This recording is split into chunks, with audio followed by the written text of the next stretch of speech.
Hello everybody and welcome to Thursday night speedrunning here on the Nick RP stream.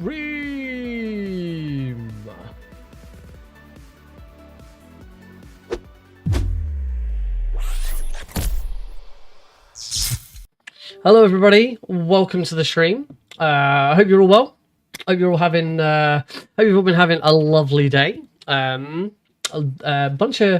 A bunch of people jumping in on the YouTube short stream today, which is cool to see. Welcome everyone. And yes, just to go again with the reason for why I have a countdown is not because I think I'm big or anything and it's worth you waiting. It's that in order to go live, I have to click go live and then post a bunch of stuff in various locations to say I'm now live. I need that 5 minutes to do stuff. But hello everyone, welcome to the stream. This is going to be my last speedrun stream of UnMetal 80% Hard before I appear on GDQ Hotfix tomorrow. So for those who not heard of GDQ Hotfix, obviously GDQ is a Games Done Quick, happens every year, twice a year. Awesome Games Done Quick in January. Summer Games Done Quick starts next weekend. I am on the backup list for Summer Games Done Quick. I have Metal Gear Solid 3 All Keratin's European Extreme on the backup list. I have not been called up, so I don't see it happening. I've been on the backup list before and haven't gone, but that's okay. But Hotfix also have a weekly show. I say no weekly show. It's every night they have a different type of show. So tomorrow I am going to be running UnMetal 80% Hard for GDQ Hotfix. The show I'm on is called Passion Project. So it's all about speedruns that are, for lack of a better term, a passion project, which for me UnMetal undoubtedly is. It is the one speed game that I have poured my heart and soul into. Created the wiki, I've created guides. If you want to learn to speedrun this yourself, I do have a guide on YouTube available for it. But let's get started because I am hopefully going to beat the world record today. We shall see. Before I can get started, I've got a couple of little bits to do. I've been a bit rushed. Getting stuff done and ready to go. For those who also know what I do, it is Pixel Perfect Marathon 4 this weekend. Woohoo! Pixel Perfect Marathon 4 is Pixel Perfect is a marathon team that I co-founded with the Lightning Strikes and Jasper. And so we've got our fourth event this weekend. So 2 days of action-packed, speedy speedruns from old people across the community and some new faces as well, which is great. It's always lovely to get some new people in. We've got so much stuff. Metal Gear Solid games. We've got 3 Metal Gear games. We've got 4 Sonic runs. We've got Celeste. We've got Ultima. We've got Splatoon 3, and various other games that I'm apparently bad at thinking of off the top of my head. Just trying to get Rewazda to work so I can get my controller profile open, because I need my controller profile for UnMetal. See, UnMetal is the only thing I use Rewazda for anymore, and for good reason. Rewazda just does not want to work anymore. It's a bit pants. At the moment, it just never seems to want to work correctly, and I think now is going to be no exception, unfortunately, which means there might be a bit of a delay me getting this run started, because it does not want to play ball.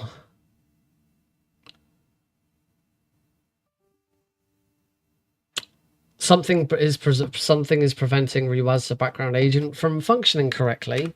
Well, hey, this is exactly what I wanted right now. Oh dear. So the reason why I was a bit late in getting started was because, or I've been a bit rushed to get started. Is someone else was doing a tech check for Pixel Perfect over the weekend, and they had an issue. Asked if a staff member could jump in and help. So I had to quickly jump in. So yeah, I'm a little underprepared for this stream. I was anyone who was watching the countdown from the start may have noticed it jumped backwards at one point. I needed to give myself a little bit more time, but ReWASD just does not want to do anything. I'm gonna have to reinstall ReWASD, which happens all the bloody time. I don't know what it is, and the thing is, this is not this ReWASD issue is not just down to my my computer. I had issues with ReWASD on my old computer as well. I don't know what it is. It just refuses to run correctly. So I'm just going to quickly reinstall it. I've got a backup of the controller config. So we will get started in a couple of minutes, I promise.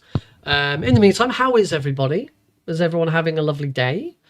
It's nice to see so many people. Yeah,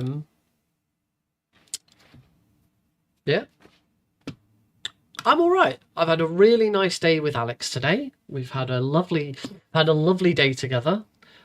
We went to the park and had a bit of a picnic, which was really nice. ReWASD has loaded, and as expected, my PC layout does not work. So that's the other thing that ReWASD has now decided to do. It does not load my my UnMetal layout is apparently corrupt for some reason, so does not work. Luckily, I have it backed up. I have a backup of it, so I just import it and it works fine. So now we should be fine. There we go. We are good. Right, let's get this thing underway then, shall we? So, of course, before we get started, we just have to load up Chapter 4 so that we can check out the minefield. The minefield is already now loaded to what I want. That is the reason for loading Chapter 4 at the start of every run. Oh, I forgot to... whilst I'm here, I am just going to quickly run through it one more time. By loading Chapter 4, or loading any... to be honest, loading any chapter, it doesn't matter what save you load. It'll always load the same... minefield layout. One of the a little sort of, I wouldn't say it's a bug or a glitch actually, I'm not really sure, but as I say, I am now walking through a minefield. I've dodged all the mines, and the last one I don't need to do. So let's get this thing started. So UnMetal any percent hard in 3, 2, 1, go. So, trying to beat my current world record of 48 minutes and 10 seconds. On Tuesday's stream, I had a run which was 48 minutes and 27 seconds. 17 seconds behind. One guards. Gonna dodge his shots. And move around here. Grab myself one of these little handkerchiefs. Roll past this guard, ignore him, we don't need his XP. Grab the bandages, load. We gets rid of the alert that I had. Talk to the general. Punch that guy.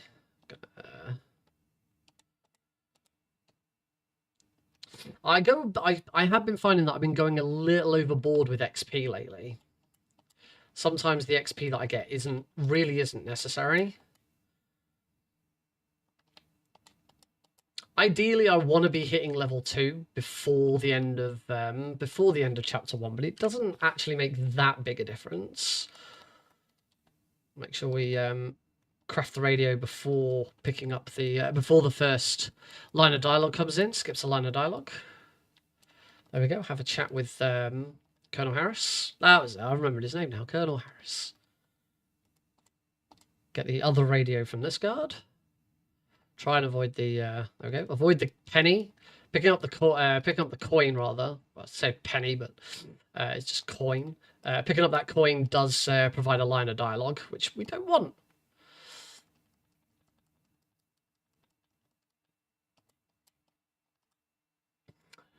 And into the prison. Got to come into here because this guard has the other part of the slingshot that we need. Craft the slingshot. Grab some depleted uranium balls. That's what we're going to fire in the slingshot. Take that guy out. Got to wait for this guy to come around here, which I actually sometimes like,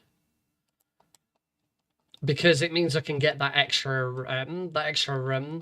uranium balls. Kick that guy. Almost always get hit. I did actually manage to not get hit by that on Tuesday, which I was really surprised at. We'll load to get all my health back. And into Grenade Guy. Our first boss. He's running off that way. And he's run back the other way. You cheeky bug. Oh, and he stopped to throw. Cheeky bugger.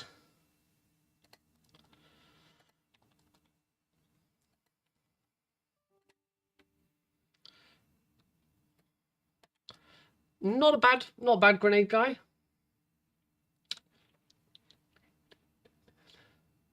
And that's level 2. That really is the perfect time to hit level 2, really. Maybe in the room before, but it doesn't actually matter that much. And let's get out of here. Chapter 1 complete. Don't know why I did that roll there. We've got sprint now, so we don't need to be rolling all over the place. Only if there's enemies in the room. And that is chapter 1. So we finished chapter 1. 1.5 seconds behind. That's fine. There we go. Damn, that was a fast 3. That was a fast stage 1 that one time. That is like not optimizing for continuing levels at all. There's rails. Into the sewers. There is now an enemy on screen. Oh, I didn't need to grab that plastic drum. We can grab that plastic drum on the way back.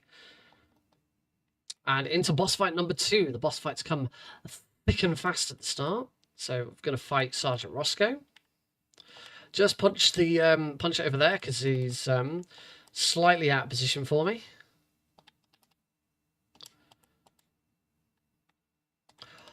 Roscoe, that language.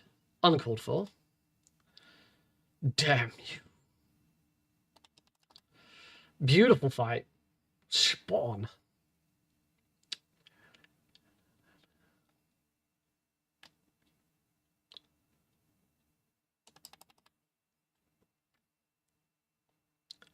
Now we have the shredders. Okay, I told you that's an enemy. Kick that. Or punch that, rather. I'm going to get bitten by the fish here, but that's fine. We're going to do another save scum here. Just quickly load that, get all my health back. And that save scum also prevents the piranhas in this room from coming up early. Son. I'm not your son. I wonder if... Nah, you wouldn't have done. Our first skip of the game. This is dog skip. We're supposed to move off to the right. That was a really nice dog skip, actually. We're supposed to move off... we're supposed to move off to the left. You're caught. I don't know what that means. Sorry. We're supposed to move off to the left to go get some meat. But we grab... instead, we sort of coax the dog over. Coax the dog over to my side and then take him out. We do need to take this this guard because he's got a radio that I need. Now we're going to craft that, and load. Get all my health back. Roll, and one more roll. Move through the dog. I don't know what you're trying to tell me. You're also not my only viewer because I'm streaming on multiple streams. So don't know what you want. We'll load that save. Get all my health back again. And we are playing this safe at the moment with grabbing secrets. Every secret I get is stamina, which is, well, it's health. It's getting health back. Don't know why Fran called it stamina, but cool. I don't know why you think I'm supposed to care. Okay, past these ones. Oh, I didn't quite move up to the next line. I could have got past that a bit quicker. So that out, move ahead before these fish can take me out. Haha, die fish, die. Oh, I just couldn't quite get into a position. Couldn't quite get into a position to put the platform down. Punch, punch. Right.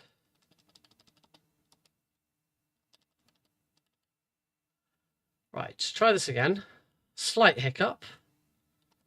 Oh, all right, I'll wait for that one then, rather than move around there. Nope, couldn't get around that either.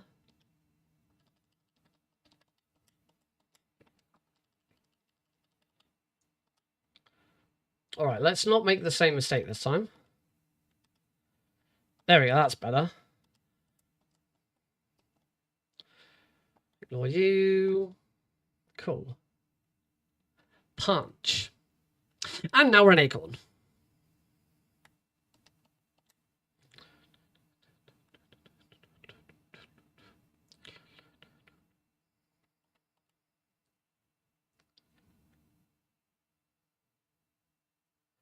Jesus Christ.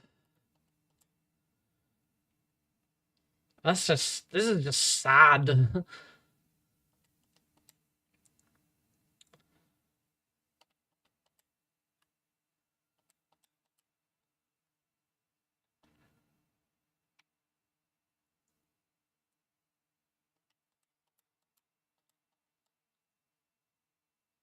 Very, very sad. Have you not got anything better? Have you not got anything better to do? Clearly, this is not the kind of thing you want to watch, so why are you watching it? It's like the person who came in straight away and said, play COD. No, go and watch someone who's playing COD themselves. Like, I don't know, I don't get YouTube commentators sometimes. It's weird, it's only been the last couple of streams where I've had this. Like, normally, YouTube is very, very quiet. I don't know.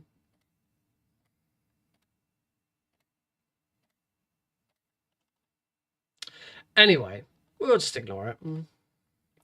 And get past these man-eating squirrels. They are really, really horrible man-eating squirrels.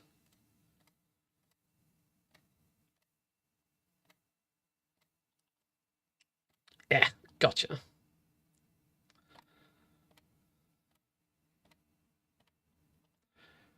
Oh, that meat was. I was a little scared of that meter there. If that meter does exceed its limits, the flamethrower explodes and we take a death, which would be bad at this point because I haven't had a quick save in a while. So let's not get tripped up by that one. Get saved now. That's good.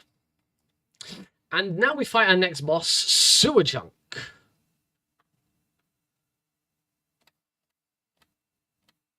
I'm not going to do any more damage to it. Oh, apparently it's just going to wait. Because it now shouldn't go into the left position here. It hasn't. I think this is going to be quicker. Except it isn't because I had to wait for him to drop down again.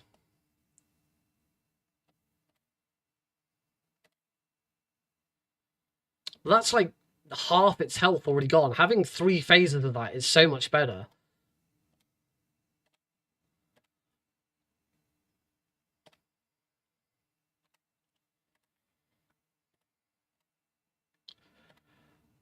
as always, we will try and go for flamethrower skip. That should be per... Oh, I'm one bit of damage over for flamethrower skip. That's a shame. Which now also means I have the longest amount of time. I have the most amount of damage to do whilst he's in this phase. You don't hear the game sound again. What was it? This is 2 days in a... This is 2 streams in a row where this has happened. The game stream is definitely on. This is so... Okay, this isn't a mistake that I made yesterday, on Tuesday. This is something wrong with OBS. Can you hear it now? I've just reset the... Oh. Great timing.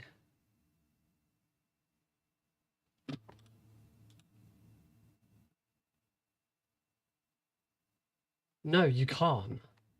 Why is this? This is insane. I don't understand why this is happening again. I can see it in OBS. I can see the freaking game stream. Right, let's deal with that bloody YouTuber.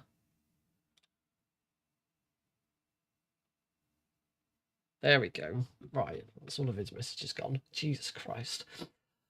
Why have we got this problem again?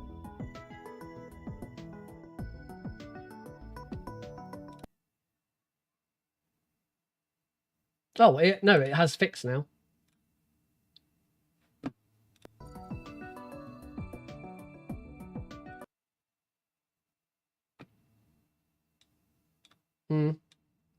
It seems to be a problem with it seems to be a problem with the way the audio is being hooked. So I have basically every game I have a game focus button, so I have everything set to go to audio and go to video when I push a hotkey. So that's why sometimes the game doesn't appear, and then I push a button and the game appears. And for some reason, that's just not hooking the audio up as well. It's only hooking up the... Or it is hooking the audio up because I'm seeing it on the levels on OBS. But for some reason, it doesn't... It then doesn't send it to the stream. This is very strange. Let's say, because the same thing happened on Tuesday. Oh well. Thankfully, the timer is paused during the chapter end screen, so this is still a legitimate run. We can keep going.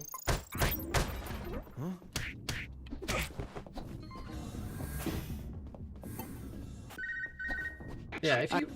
It's out of curiosity, if anyone who is watching on the short stream, if anyone's left on the short stream, I imagine it was only a short burst. If anyone is watching on the short stream, what is it that brought you here? Is it I just popped up in the discovery feed for you today?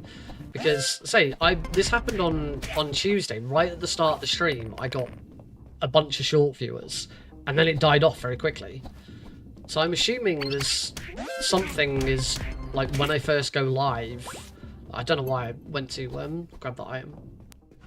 I haven't been streaming on YouTube for that long, especially shorts. So, you know, it's all a learning process.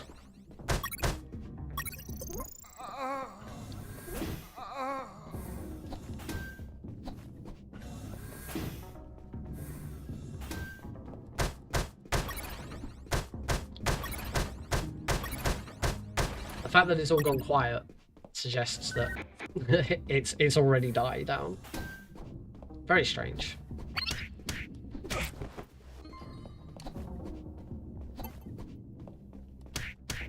Which maybe suggests that the best, because YouTube kind of works slightly differently with how it does streams. There's an option called auto start for YouTube. Oh, I think I actually got XP. I did get XP off that second guard. That was nice. There's an option for auto start. So the moment you start streaming, on OBS. The moment I click start stream on OBS, then it goes to YouTube. But YouTube has this thing where you can start streaming on OBS, it'll send the stream to YouTube, but then you have to click go live on YouTube to actually start. So all it does at first is just, YouTube just recognizes your stream is live, it's working, but we haven't actually gone live, if you like. It's just receiving your stream. So I wonder if the better thing to do then, with for shorts at the very least, because apparently people on shorts don't like the countdown, which is understandable, because shorts is a very much a quick look in, do I like what I see, it's based on discovery. If you're sitting down to watch a YouTube video, you're more likely to wait out the time. But if you're just flicking through shorts and see a countdown time, you're like, oh, I'm not waiting 5 minutes, I'm going to flick on to the next video straight away. So maybe there's an argument that says I need to not automatically go live on shorts.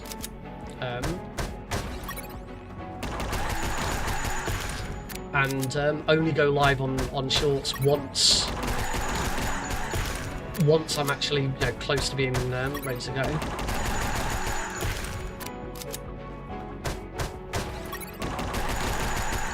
But that sort of attitude of I'm your only viewer and you're not that big, and this seems to be what I'm finding from shorts viewers, and I guess it's because the attitude and the type of view is very different from Twitch. I don't know, it's weird. It's just it's not something I get on Twitch. It's not something I've had just from normal YouTube streams.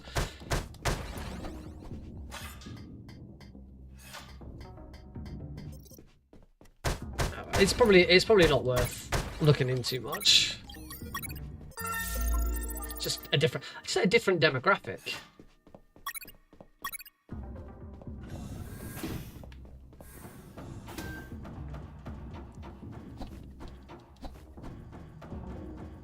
Well, I know UnMetal probably isn't going to be the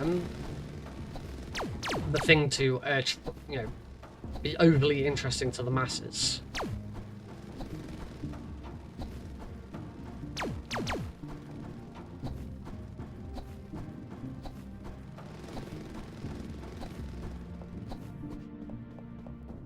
Bum bum bum. Bum bum bum bum bum. So moving to the laser section. Everything sort of slows down a little bit here. Oh, not that way. I'm a little behind at the moment. That death in chapter 2 didn't help. There'll be time to pull it back, but it's a little disheartening.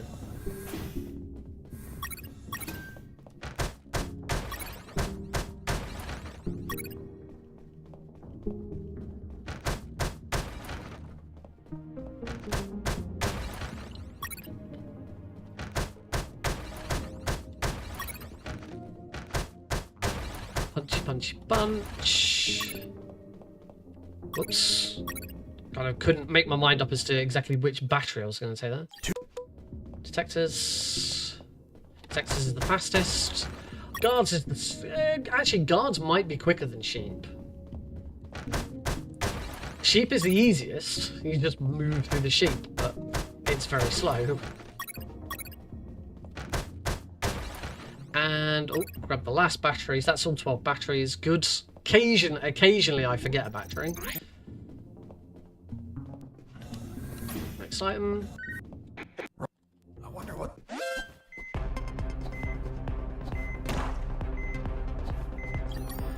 Craft the chloroform handkerchief after doing the chloroform skip. And there's some guards. I'm gonna go check on the go check on the doctor to make sure she's alright.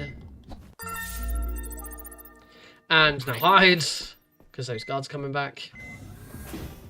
There's actually a bug there. You can go out of bounds and kill yourself with that bit. It's really weird. I don't know if I've ever shown it off on screen. I was experimenting to see if I could do anything with it.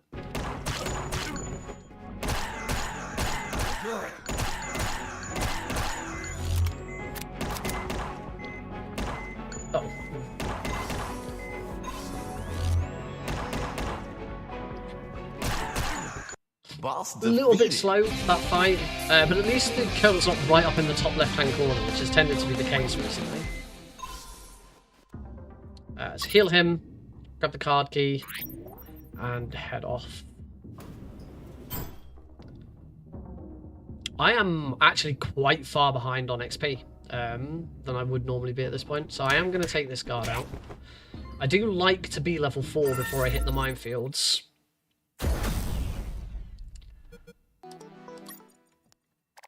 Alright, chapter 4.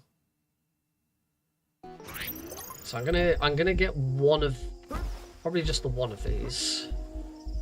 So take him out in here. Let's just grab one more. That's actually, I might need all of them to hit level 4. Yeah, yes. I'll hit level 4 on the next guards. Get attacked by the dogs, it's fine, just loads. Yeah, this guard will now hit me level 4.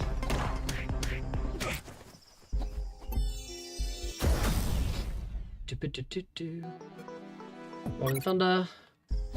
And that's why I like to hit level 4, because now I have Rolling Thunder. Oh, whoops. There we go. Rolling Thunder means that I can roll quicker, and the minefields and a lot of other areas in, and some of the other areas in here, it is much quicker to keep rolling. Getting pinged on Discord. Now we just go for a little wander around the jungle. Not much happening in the jungle here.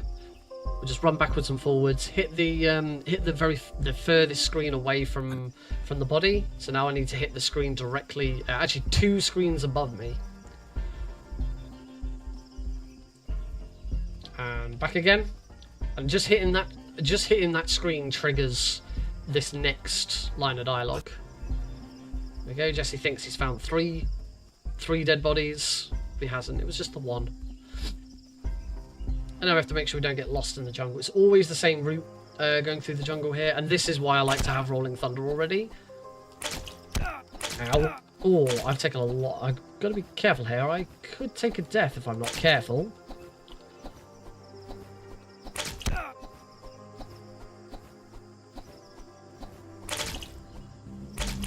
Oh.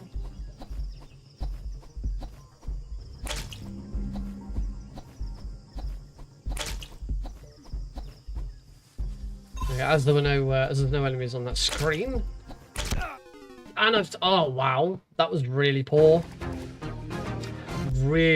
movement.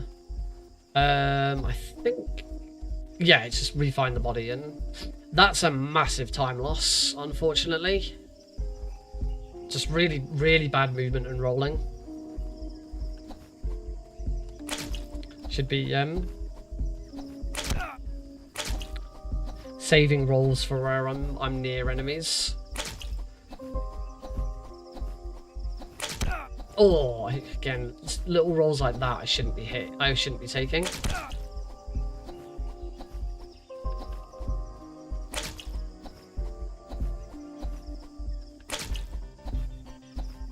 Again, I'm gonna heal here if it's even enough. I'm okay now. I'm through. That was nasty. That was not a good stage 4 at all. It's like supposed to be the easiest. I'd say the easiest chapter in the game. So to take a death in it is really poor. But it is only run number 1. I'll be doing at least 3 runs, if not 4, if I've got time. Oof. 3.5 minute chapter 4, not good. Alright, chapter 5, the barracks. Casually and on perfect and unperfect runs, this is a nightmare. Just gonna punch him. We're just gonna run through here. Completely ignore everyone. Super fast. Not concerned. And get into this door. Beautiful. Grab the grenades.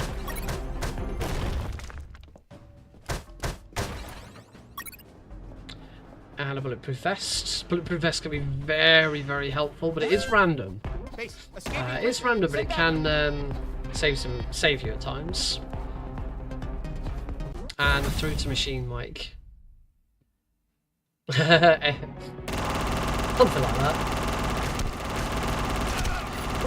Oh, damn. Well, I was not in the right position. This is indeed Jesse Fox. So unfortunately, I actually got a gold split on reaching Splash Mike, and it was all in vain because now I'm going to do it again. See, one thing with this section, actually, I started putting in a pot. Oh, what is going on? My graphics card is like on one. It claims to be recording now, and I don't know why.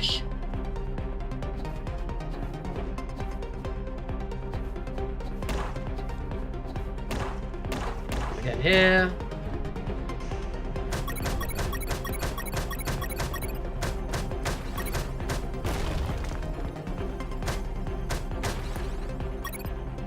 Right, hopefully if this caution can... There we go, right. Potty save here, just to be on the safe side. Ow. Ow. Oh, that is some nasty damage. Those guards were not in very nice places for me. Alright, let's try this again. At least this time I've got a potty save, so... Light as much as you want. Those sandbags won't last. Yeah, I've already screwed this up.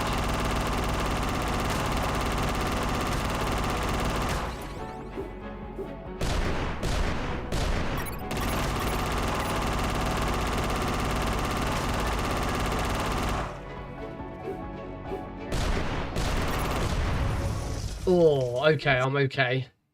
Oh, I nearly bled out, actually. Okay, now I get a save, which is nice. We move on to Splash Mike. Mike was upset that his machine gun got destroyed, so he's now got an attack instead. We've got the missile launcher. We can start firing rockets at him. Wait here. Problemo.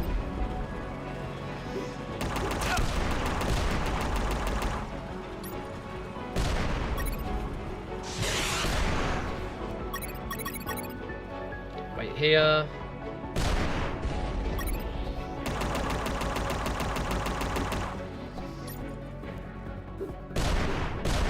Oh!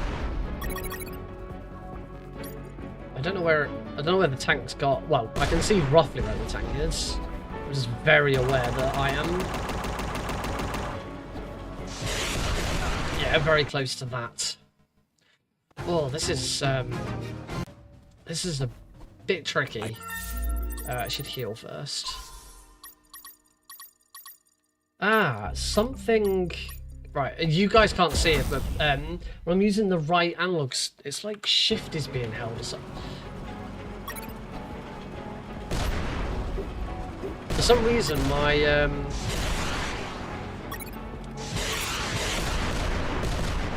oh, that's bad.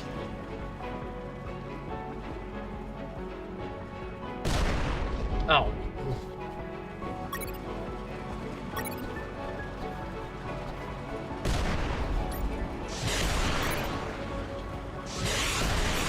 For some reason, every time I use one of the hotkeys on my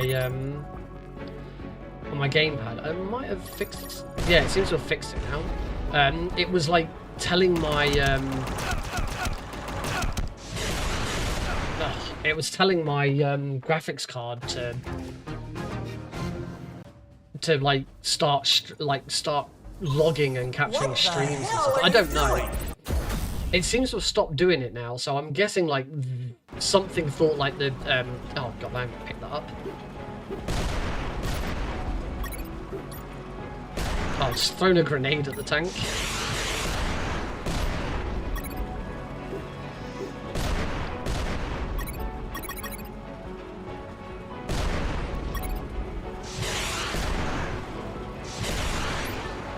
Alright. This time for a walk.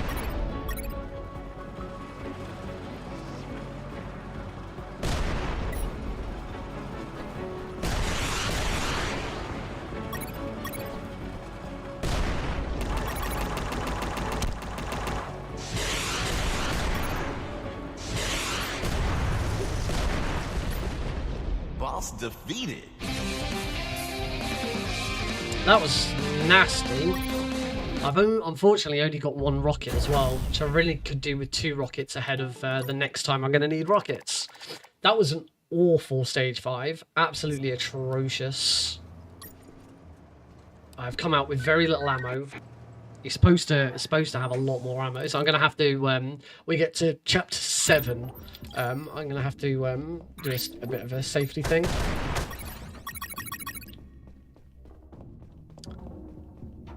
I'm just getting thrown off by so much stuff. So much stuff. Ooh, sugar, nearly got hit by that. It is, by the way, it is impossible to get past the saw without blowing the engineers up. I've tried. It's not doable. I mean, if someone can find a way of doing it, that'd be amazing. But to the best of my knowledge, it's not doable. It'd be a massive time save if we could get past the drill in this. I've already got 6 health kits. I don't need any more.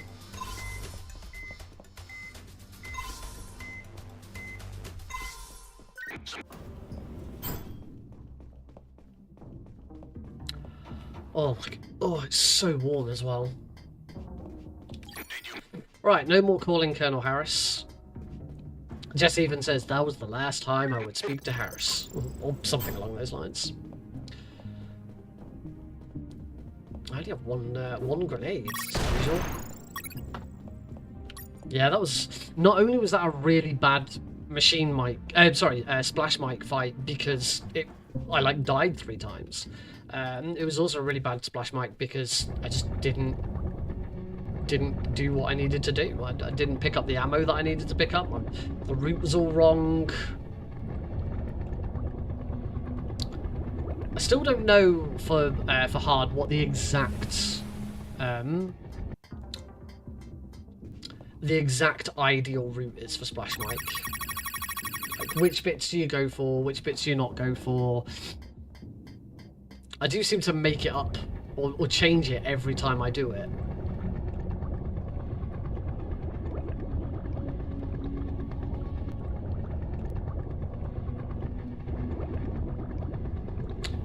We get the nice relaxing submarine fight section now.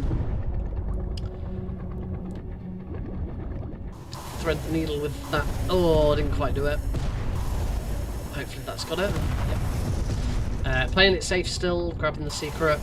Normally, even on hard, I wouldn't grab the secret. But we are practicing with marathon strats. And also at the moment, a small time loss by grabbing that secret is not what's costing me world record at the moment. What would normally be costing me world record is not getting that secret and dying later. Whereas grabbing that secret will help me not die. And into our next boss, huge eel.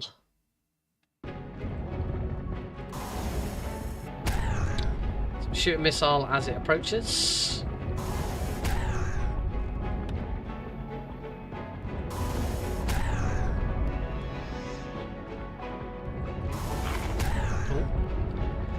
Getting chomped like that doesn't really lose you any time. Missing like that does lose you time. Getting chomped doesn't lose you any time. It's just you got to make sure you don't die to it. Oh, I was a bit early on throwing my missile there. So there we go. So again, I got chomped there, but it didn't actually hurt. Boss defeated. And that's level 5. This is the exact time we should be hitting level 5. Take Gunslinger. And head on up into stage 7. Stage 7. Boondocks. Gonna grab our 3rd and final putty. Have you not seen this before, Johnny? This is my other game. This is oh hey Patsy. This is the game this is one of the games I'm really kind of well known for. So this is UnMetal. I'll give you the run through then, as you're unfamiliar with it. This is UnMetal. UnMetal is a parody and homage to Metal Gear and Metal Gear 2 Solid Snakes, made by Unepic Games, the same guy. This was the game that Fran made before he made Pampus and Celine, and before this he made Mini Ghost. One day I will speedrun Pampus and Celine, but something. that was good. So if a guard sees another guard get taken out, just gonna choke him, punch him. If a guard sees another guard get taken out, you will immediately get an alert, whether that guard can see you or not. So it's really handy. In that situation, I just needed to wait so that I could. I made sure that I could get to the other guard when he saw it and punch him before I get an alert. Getting an alert in this is not an option. You never ever want to get an alert. Whoops. Don't want to be potty save. I am gonna potty save in a second. Oh, I took a little bit of damage there. I should probably just heal. 2. Oh, I can't potty save because I'm healing. Oh, alright. So now we're going into the hardest boss in the game. Oh, and I got shot just before we started. This is Nuke Sub. I'm going to concentrate on this fight.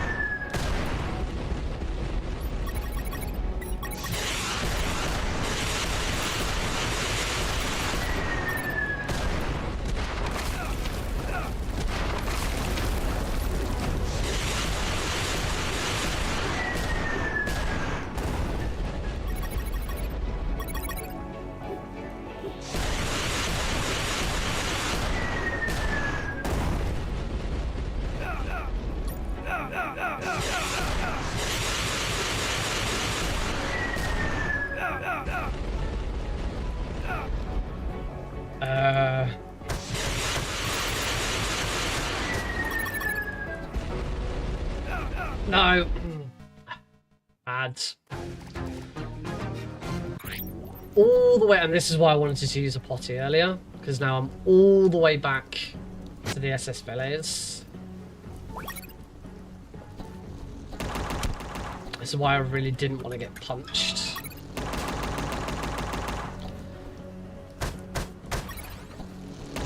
Okay, I'm okay now. Right. Potty heal, potty save there.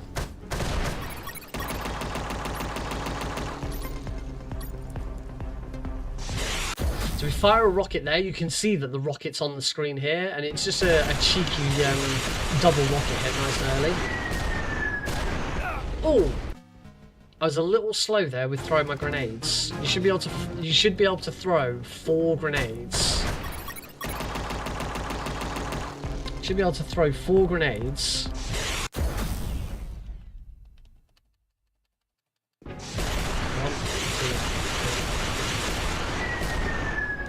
There we go, that's better.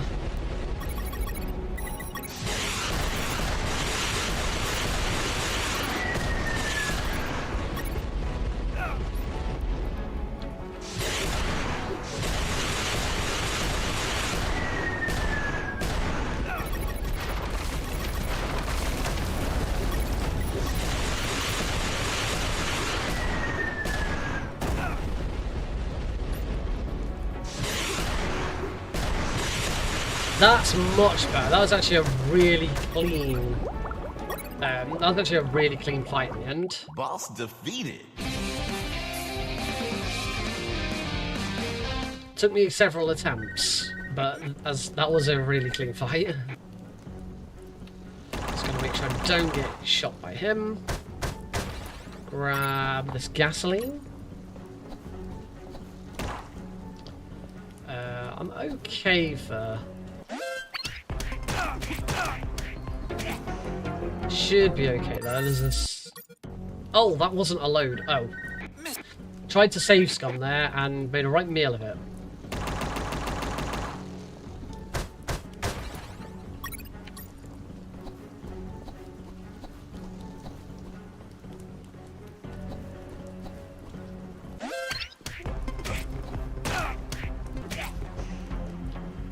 this out. It needs gas. There we go. Yeah, it shouldn't just. I should have just moved on. I'm gonna have to heal up in stage 8 anyway. Right, and this is the final fight of. So stage 7 throws so much at me. There's so much going on, and I've already died. This is a really bad warm-up run.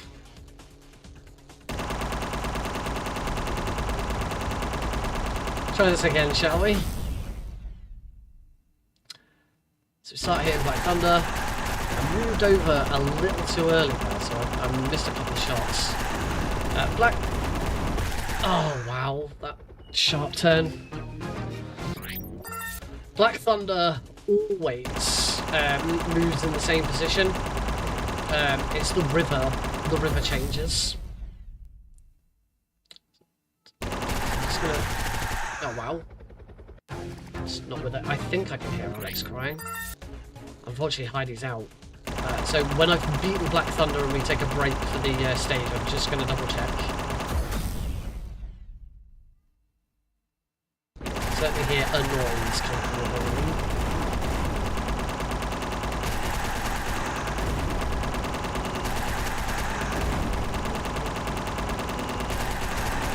Oh, so close.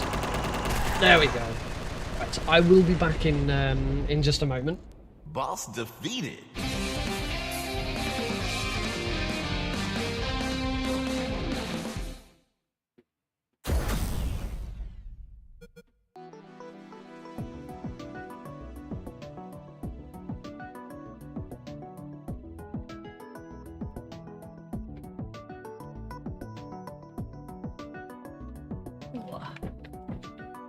Never mind.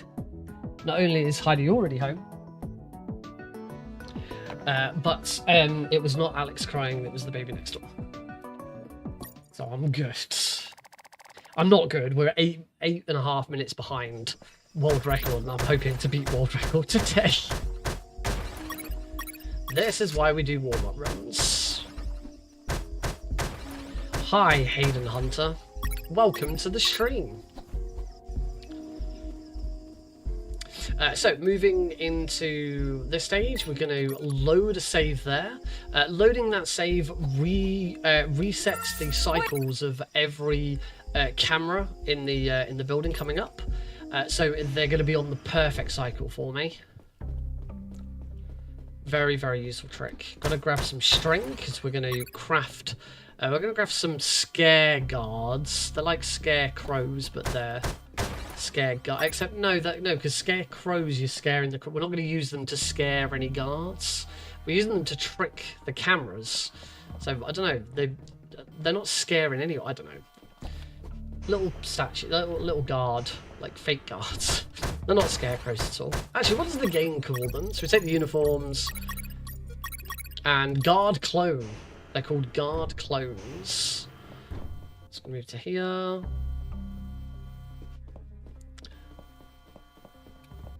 I want the handkerchief out. Wait for the camera. Not allowed to get spotted by the cameras here. It's getting spotted by a single camera here is an instant game over. So grab this guy, pop a little scarecrow down. Scare guard. Guard clone. Guard clone. Hey, that one guy. Coming to here. Level 6. Lethal weapon. Wow, level 6 early again. 7, 8, 9, 10, 11, 12. Grab 12 electromagnetic grenades. Throw one at him, that camera, and make our way past. See, that camera is already in the is already looking right again. Perfect camera positioning in this. I mean, now we go into a bunch of static cameras, and this is why I need the electromagnetic grenades to get around them. Throw one at that one. Throw one at that one. Need the. Throw one at that one. Bolt cutters.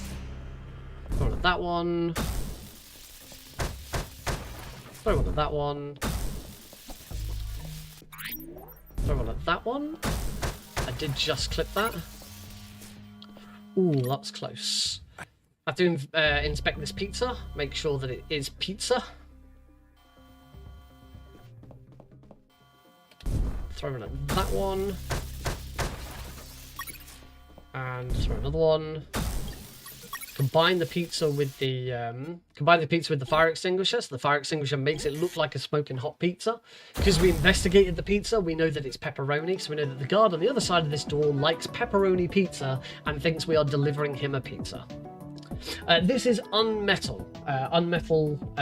This is a parody and homage to Metal Gear 2 Solid Snake, made by Unepic Fran. It's the game he made before Pampas and Celine, and the game he made after Mini Ghost. It's 2 games that I'm also involved in. And I am showcasing this tomorrow for GDQ Hotfix. I'll be on Passion. Oh, wrong interaction there. I'll be on Passion Project tomorrow from 10 p.m. EDT, or God help me, 3 a.m. BST. Yeah, 3 a.m. stream for me. But if you're worth it.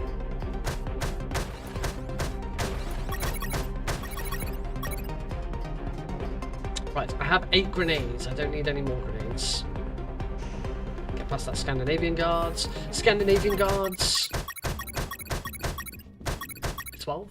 The Scandinavian guards are a lot beefier than your bog standard guards. The bog standard guards, you can punch them and they will sort of take a bit of a stun and then go down in 3 hits. Scandinavians take a lot more hits and they don't get stunned by being punched.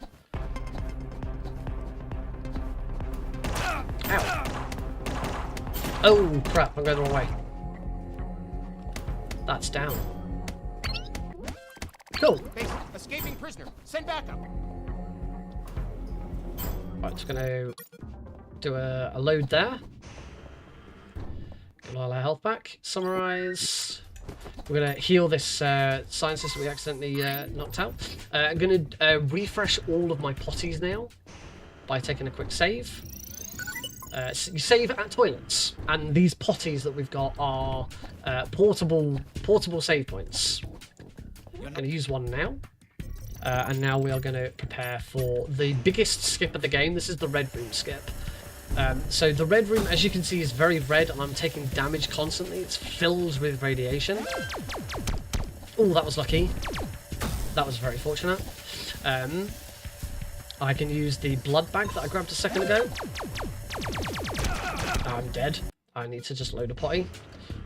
Not a very nice layout here. This is why we use a potty there, because sometimes you can just get completely screwed over with the layout that you get given.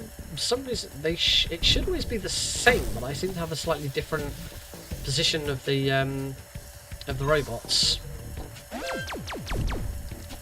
Nice.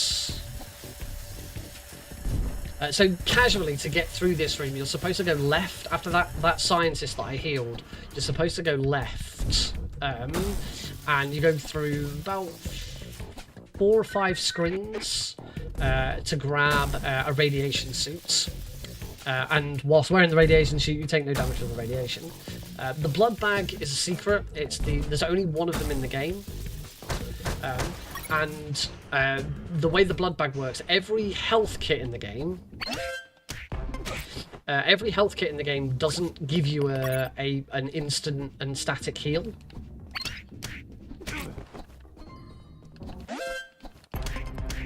Instead, you are slowly healed over time. I haven't done this trick in a while, which is break those and then load to get rid of the alert. Got 1 less grenade, but that's fine. Punch him out. Yeah, so you healing will give you. If you watch, I'm going to heal now, and you'll see my HP bar doesn't. Metal Gear, not quite Metal Gear. So you'll see my HP bar is now slowly increasing. It can't be because it isn't. The blood bag is the exception. The blood bag will instantly heal you back up to full. So by using the blood bag in and normal health kits do nothing in the red room. You start using as soon as if you're using a health kit, you're slowly recovering over time. The moment you take more damage, that health kit is null. and stops working. So normal health kits do nothing in the red room. You can stop bleeding if you're bleeding from a shot, but that's about it. Now I'm going to, we need to combine some more items. Going to combine these crocodile clips and wires so that we can take this panel out. It's always the same combination here: left, right, right, middle, middle, left. Now we want to cut some wires. Same order: left, right, middle. If you get that wrong, you get them in the wrong order, the whole thing explodes. There is a sheet that you can collect which tells you what the order is, but you know, it's always the same, so we don't need to check. That's the thing. There's 3 instances of that in the game where, in order to progress casually, you need to find information about what order or what direction to do something. There's 2 mazes, and then there's that one little puzzle there, but it's always the same. It's not randomized, so you can, you know, you just remember it and do it the same each time. So now we move into floor 3. This is one of the most annoying rooms in the game. I need to wait for that star. Now I can potty heal.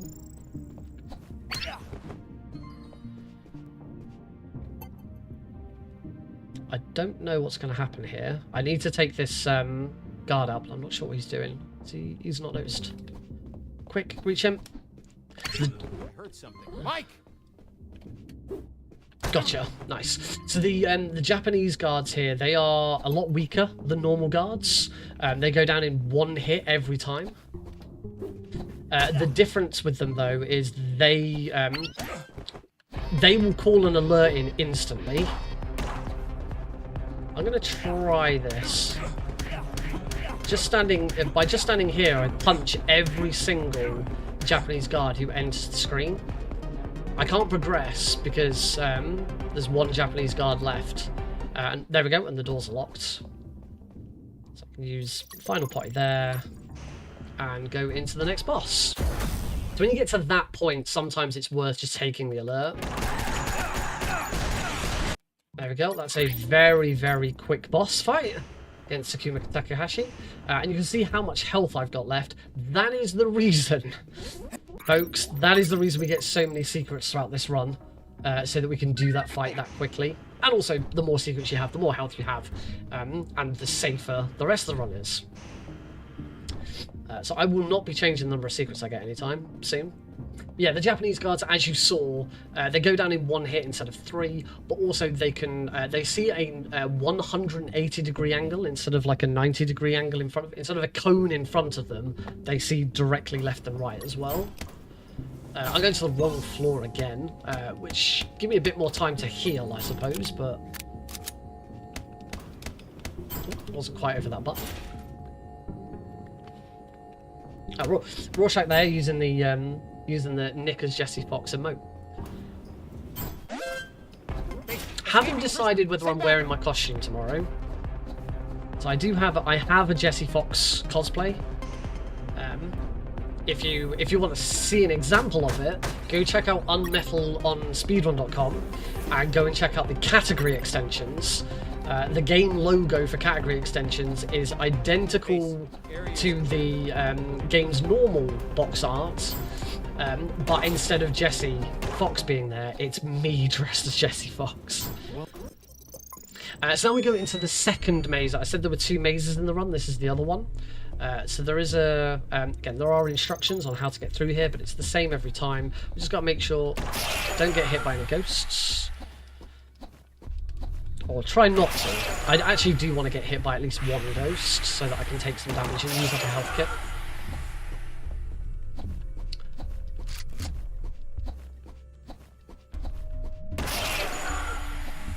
Rolling every time there's an enemy on screen. Slightly faster. Not going to roll here because by not rolling there I can go without that ghost spider.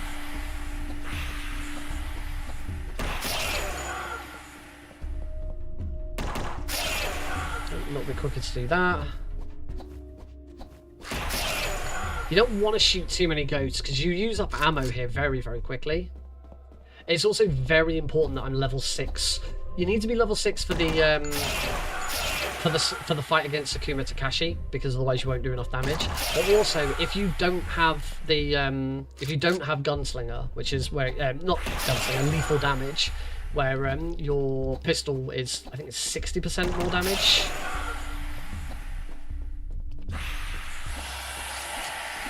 Let that one do damage to me so that I'm forced to heal. That's good. I've not pulled back. I've been consistent since I last said I was 8.5 minutes behind.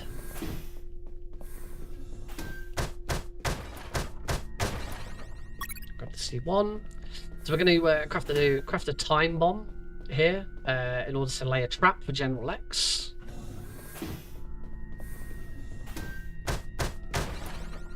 I do still need to heal. So I'm going to do that whilst waiting for this door to open. There we go.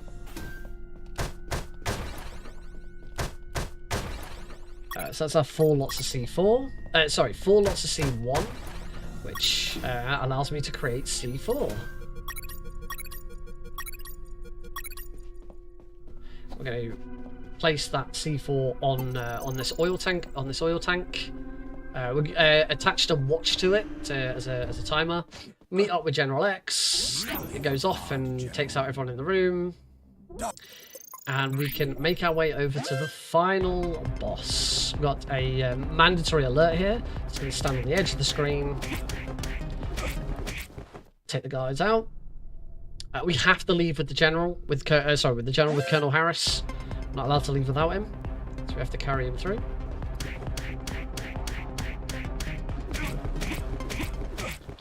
Quadruple kick there. Not that you see it.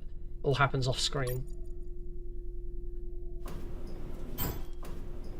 And we move up to the final armory. So this is General X's office.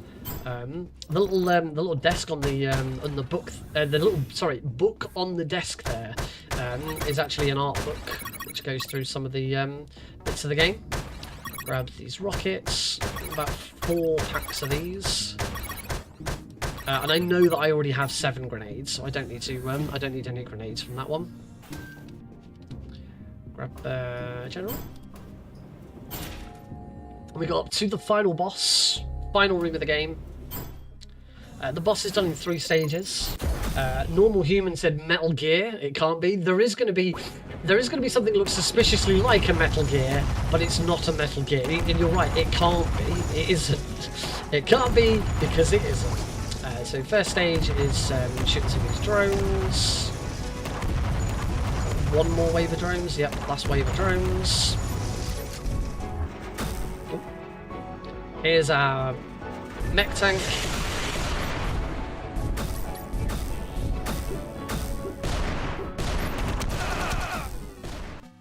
So I completely screwed up the order of grenades there, as you can see. I do want to get damaged here because I want to be able to use my final health kit between stage 2 and 3 of this fight. Because in stage 3 of this fight, you fight General X, and if you don't manage to defeat General X in one phase of his attack patterns, he steals any. He steals any.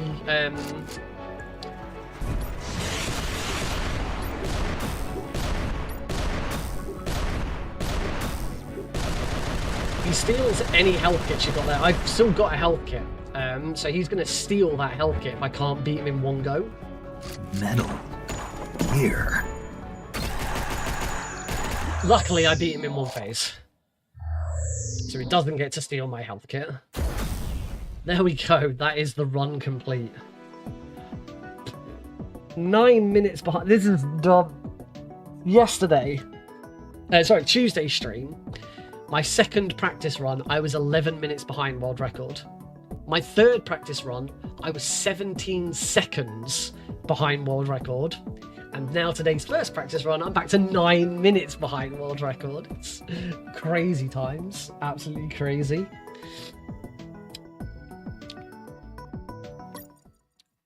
Colonel Harris.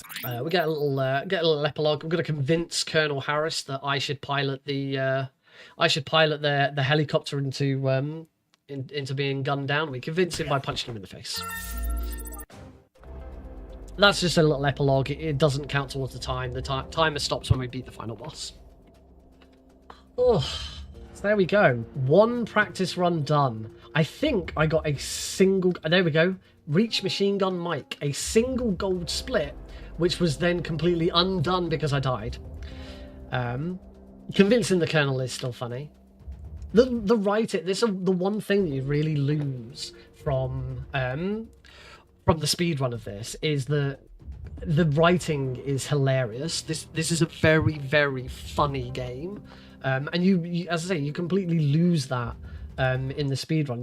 You don't get to see that at all in the speedrun. So, you know, it's why I would always recommend that you go out, grab this, give it a go. One day I will do a casual run of this on stream again. But I have been waiting for an update for it to do it, and I don't think that update's ever going to come. Technically, my splits don't stop RTA until I convince the... Don't they? Do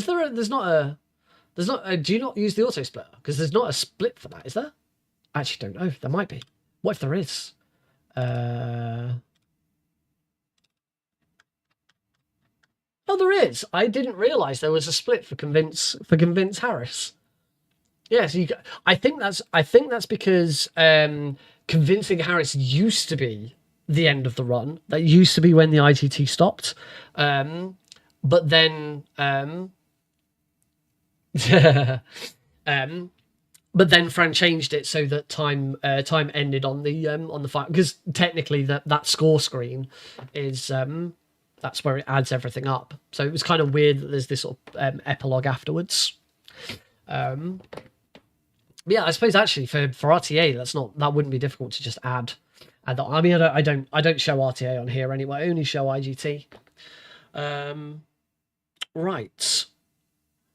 Let's do. I'll take a break after a second run, I think. Do just have a quick couple of pings I want to check up on. Make sure.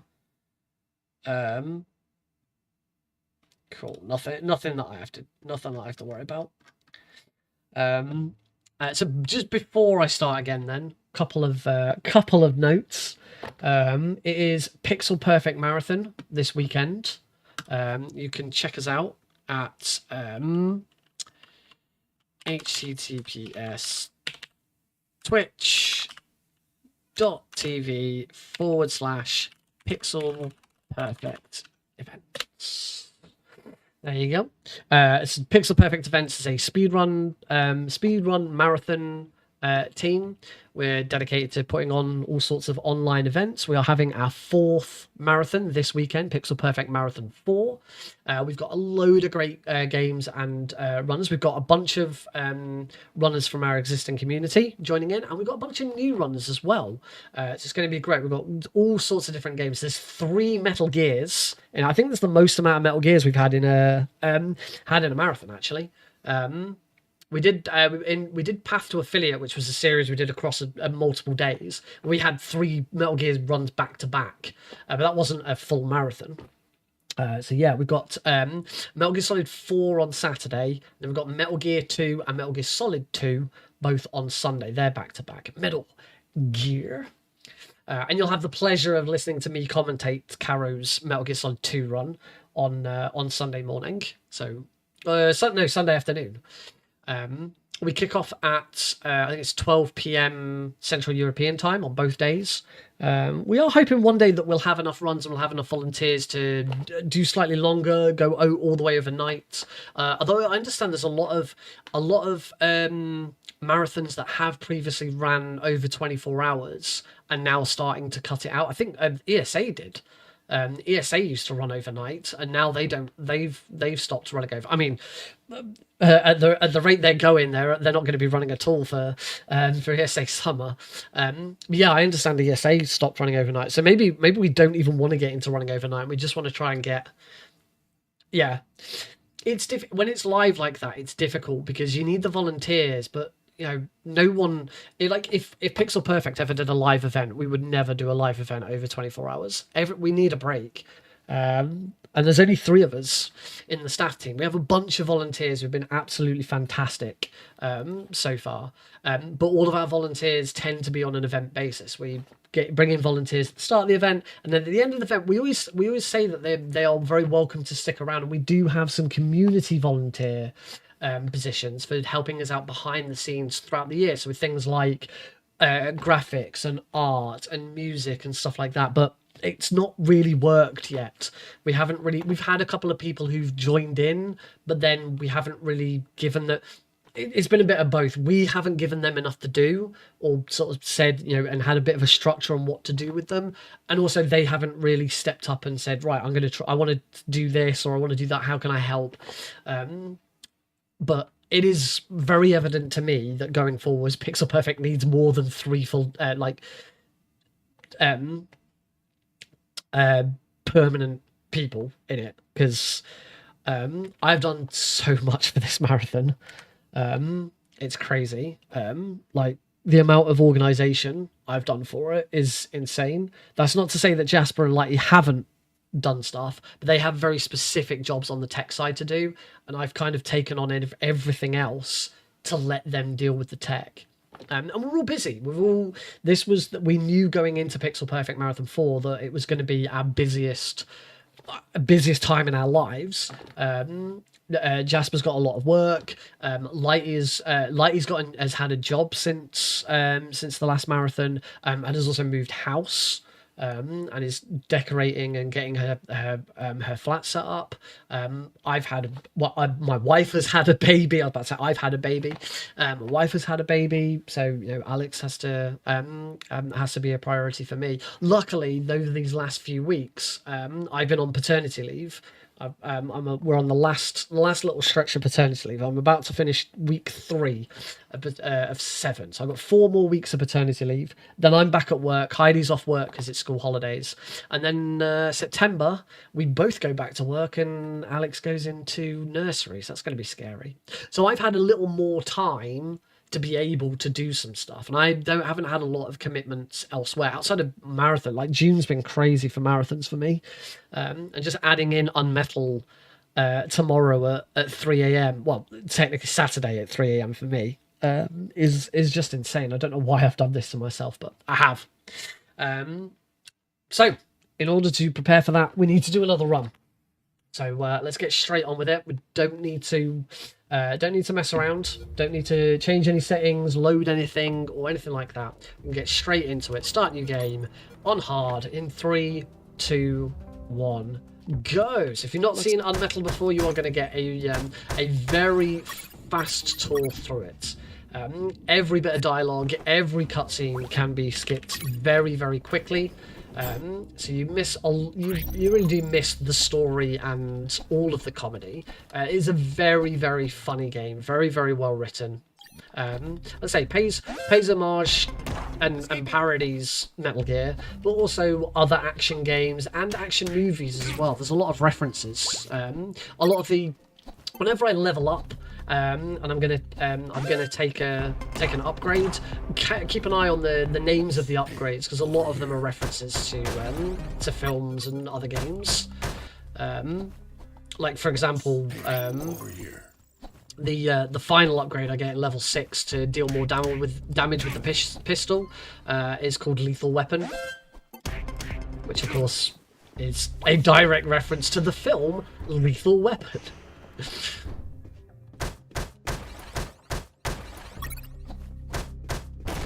And a lot of the achievements also do that as well.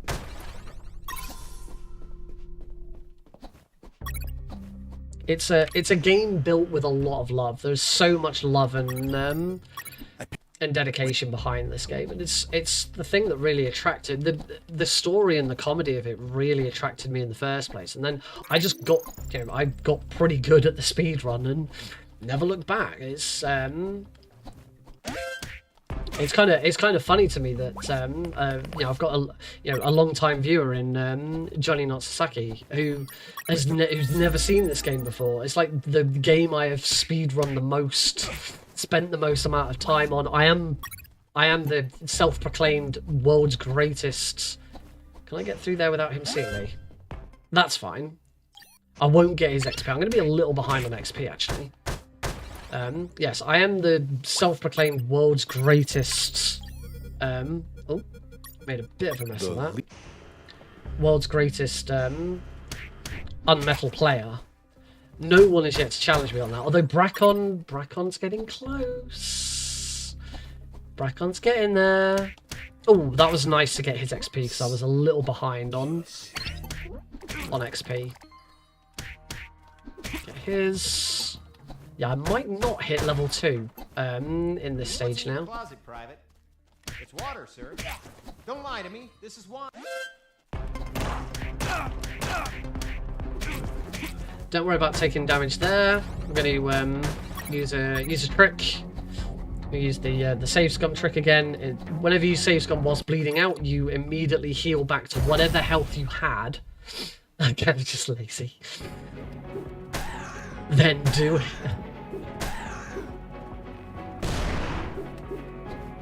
The main thing I'm hoping with Braccon is that he doesn't just stick to... oh, I've run out of balls. That's good. I didn't have any more balls, so...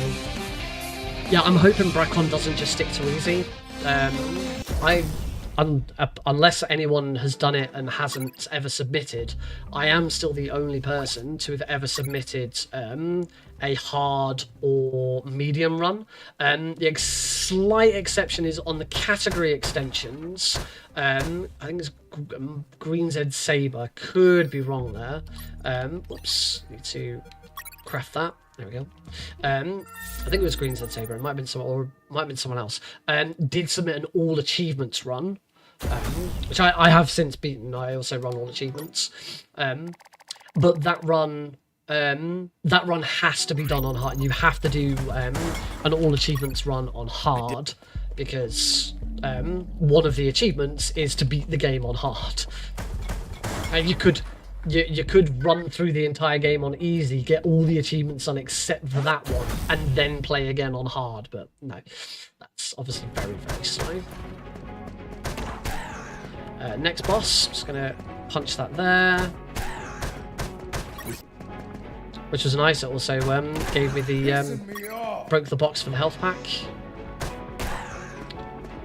A little slow on these hits. I should be able to hit Roscoe with the glow before he takes a shot. So if he ever takes a shot in, that's slow.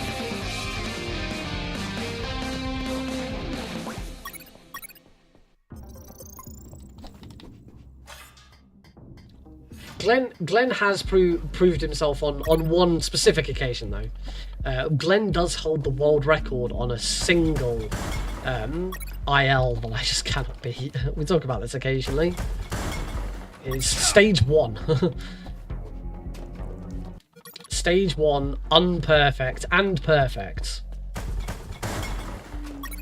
3 of them. There's a third? Ooh, what's the third one? I knew about 2 of them because it's unperfect and perfect for stage 1 is... Oh, stage 2 as well. Oh.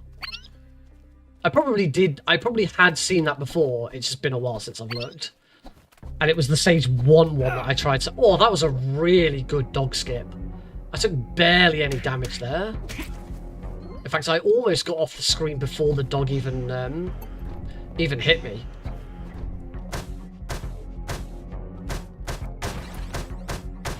The only other major area that I haven't touched and others have is the Vita version. Sergeant Silent. It's either Sergeant Silent or Precious Roy. So I think it's Sergeant Silent has ran the Vita version, and I haven't yet. I do plan to.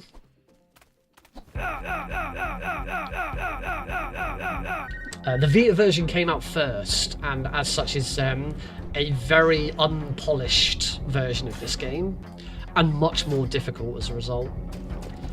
So we're racing against the clock here. It's okay. There we go. Load. Only a couple of seconds behind. That's nice. Start getting some more secrets. We pick up every secret at the start of the game, because there's a lot of stuff going on that we really don't want to take too much damage from. Sewer junk requires a lot of health, especially if you're going to go for the flamethrower skip, which I still haven't actually landed a successful flamethrower skip since I've jumped back on this.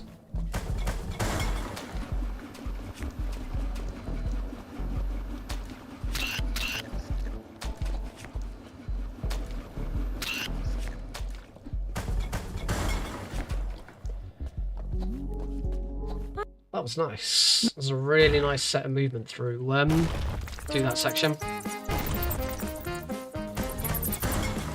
Now we're an acorn. Again, because we skip every bit of dialogue, the comedy is completely lost. Like, why are we suddenly an acorn? And that's because Jesse is telling the story it's telling the story of the game to his girlfriend. And at this point, because we're in a sewer, she says, you know, it must have been lonely down there. I bet there were loads of rats. And you get the options of saying none or a lot. And you think that by saying none, you won't have any rats to deal with. But if you say a lot, you might have some rats to deal with. But if you say none, Jesse does indeed say there were no rats, but there were a bunch of carnivorous squirrels. I felt like a nut. And so the game quite literally turns you into a nut.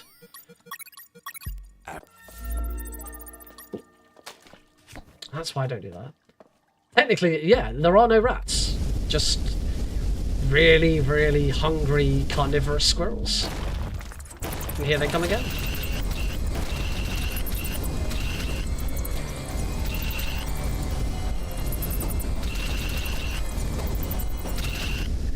Have to be careful here. I can't let the flamethrower go past its full mark, otherwise it explodes. I've always found on hard difficulty, the best thing to do is to clear out the first room. Just fire one shot there.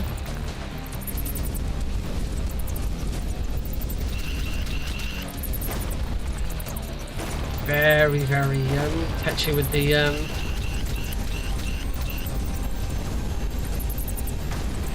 yeah, that's actually pretty good. I didn't take that much damage either. Really fast secret there. It's one of the fastest secrets in the game. I think the Chapter 4's tree secret is probably the fastest. Wait for that. That's pretty good.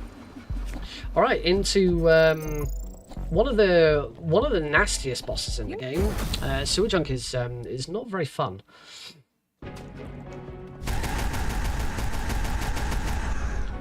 Right. Was that not enough damage to cause... Yeah.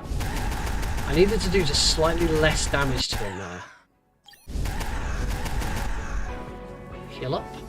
Because if I'd done slightly less damage to him there, then he wouldn't have immediately spawned there and start the next phase of this fight.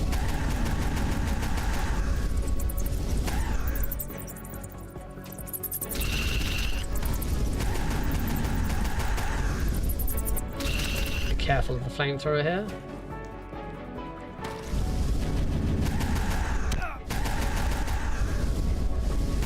Those mice are Alaskan field mice. Oh, make sure I say that it broke apart. Can't hurt you.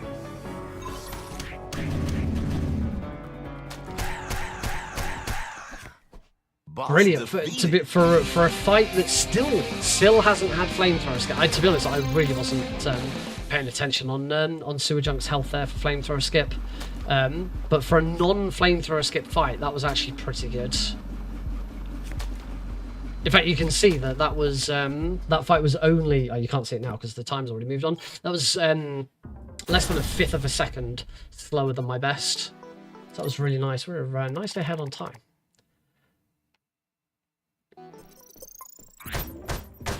Yeah. Oh, that's twice now I've done that recently, where I've punched that cabinet. Safety here, we need to grab the third potty. Sorry, the second potty. We've got two. There is a third one. The first and the first and third potty that I'm going to grab, you always grab on easy difficulty because it's really easy to grab. They're like not in the way at all.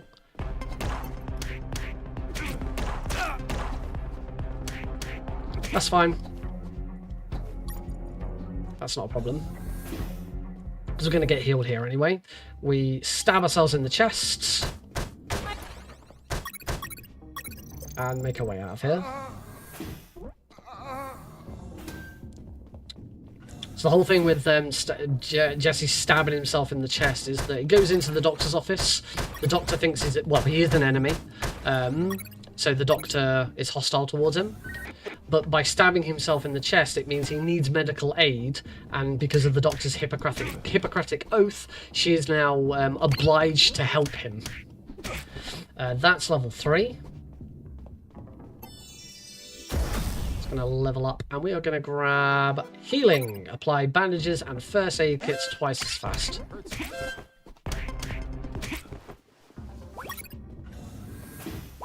That was a really nice room. I didn't get any XP from either of those guards. I'm going to be a little bit behind on XP again. Only 3 boxes we need in there. The extra secret and stamina, of course. But also the bullet pouch is okay. It only gives you 1 extra maximum bullet that we can carry. And 2 ammo. 2 ammo doesn't seem like a lot, but for the fight against Megadrone that's coming up, you want as much ammo as possible. So we do deliberately go out of our way to get every bit of ammo available before this fight, except the ones in the drone rooms, because trying to get ammo from these from the drone room boxes would be lethal. So there is ammo in those boxes, but we can't afford to stop and grab it because of the drones. You can take out the drones very quickly in one shot, but we don't want to have to stop and reload. So this works fine. Right, and here is Megadrone. Only 5 hits on the first attempt. That's not ideal. You can't just mash the shoot button. Doesn't quite work.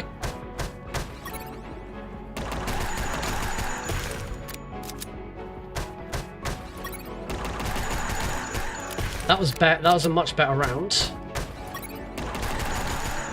Oh!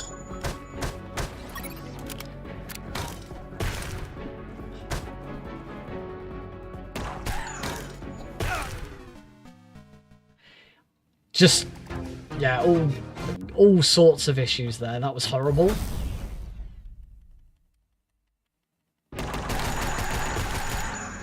Much better. 8 hits off on the first go. This fight is actually easier on console because there's a slight bit of input lag. So this really fast shooting that I'm doing, you can get. Oh, I moved up too quickly. This fast shooting that I'm doing, you can get off perfectly every time just by mashing on console, but you can't on PC.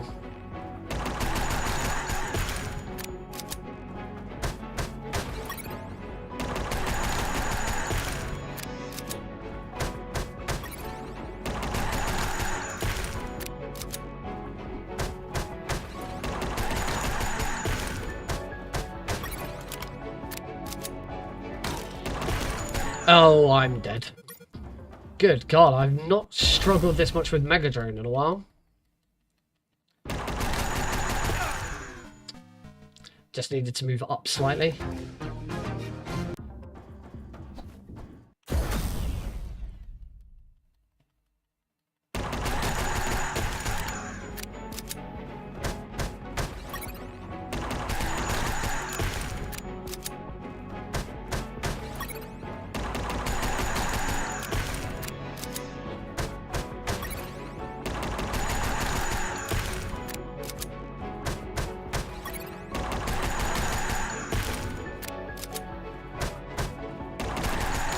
Oh, I didn't have enough ammo.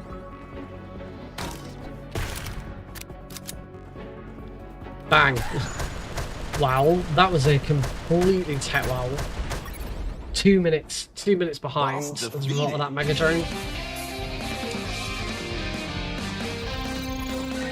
Insanely bad. Unfortunately, that's just sometimes how it goes. I could really do with just a little bit more ammo in that fight. I need to check. I really should check and see if there is any more ammo in the room where you get the gun. We can check on the way back, actually. We're behind anyway, so this almost certainly isn't going to be a good run. 2 minutes behind already is not ideal.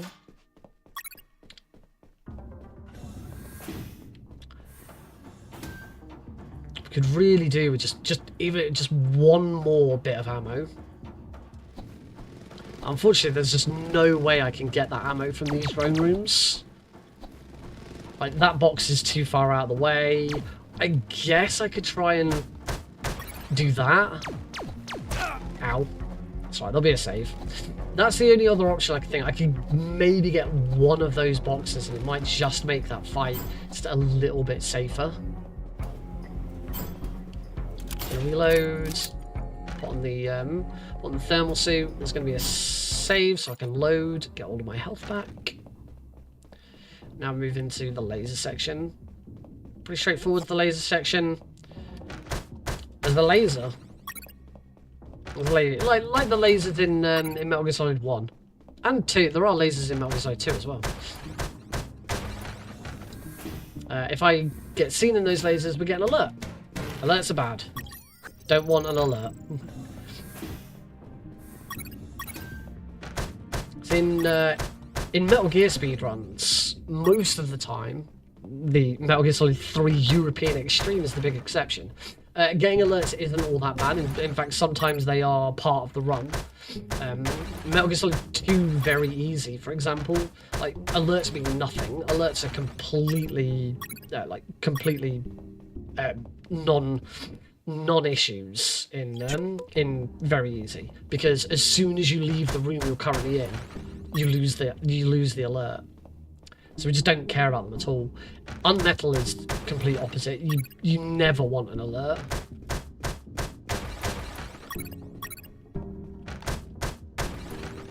And in fact, you should be able to go through an entire game. You probably go through an entire game and get one alert.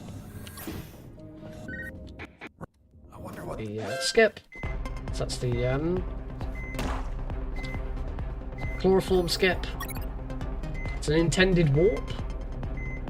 Right, because I'm already behind, I'm going to check these boxes. Is there any more ammo in any of these? Ah, no, that's the yeah, that's a secret item. That's a special item. That item only appears if you own Ghost 1.0. It's a little drone.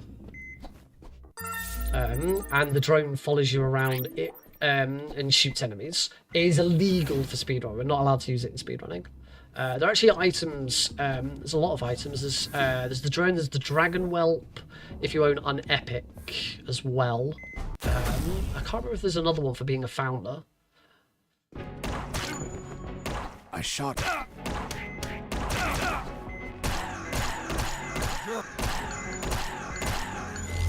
Oh, ran into it. I needed to stop and reload.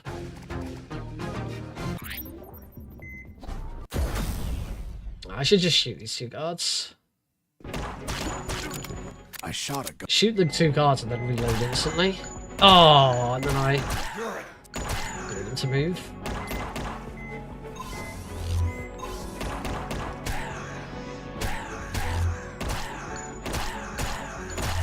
That'll do. Boss defeated. He's actually he dropped in a really nice place here.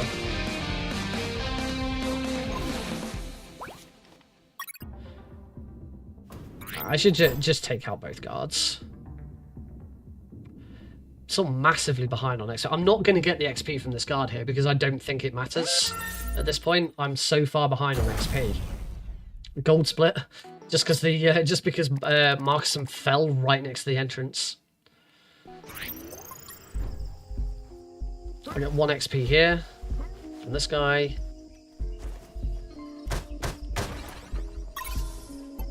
In fact, I'm gonna punch him.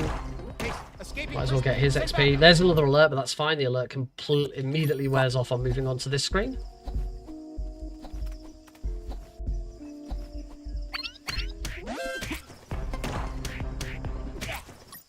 Two. Safety potty, just in case the minefield goes wrong. That was a good choice to use the safety potty.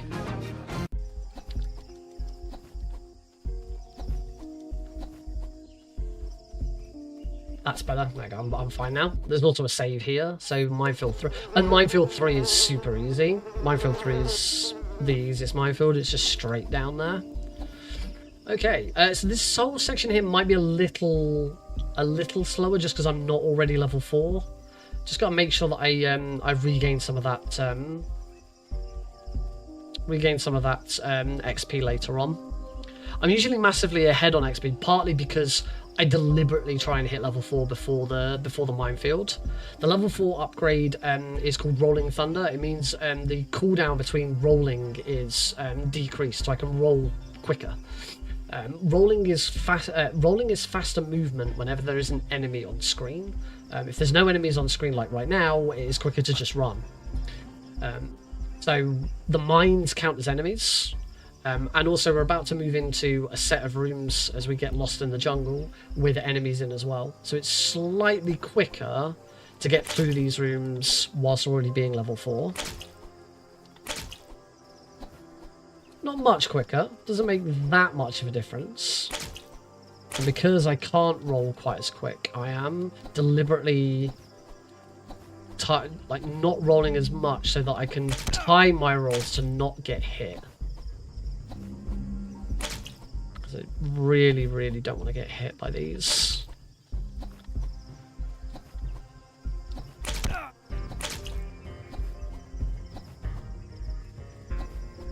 So we'll get to see at the end of this just how much extra... Oh no, we don't get to see just how much extra time it takes because my split is broken for... My world record split is broken now. You can see that I'm apparently like a minute behind. It's like, that's not possible. I think I know why it is. I think it's because of Minefield's 1 and 3 splits not working. Never mind, don't worry. Alright, stage 5, the barracks. And deliberately take a caution there. We don't get an alert. By moving off of the screen the moment that guard sees me, he doesn't get time to call in an alert. This is another reason for hitting level 4 early, because now I also can't roll through these guards as quickly. Again, hopefully, assuming all of this goes correctly, we'll sort of see how much time I lose. I do want to make a safety save here. There's the other thing that I've been sort of doing a little bit more of is trying to use potties a bit more. Base, escaping prisoner. Send back. So there'll be a little bit of time lost there because I stopped to use a potty. I said earlier about you should complete the game with only one alert, and that's the alert.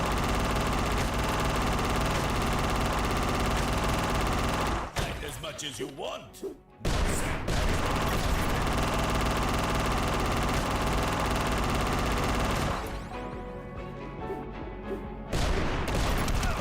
Oh, took a bit of damage there, but I'm okay. Boss defeated.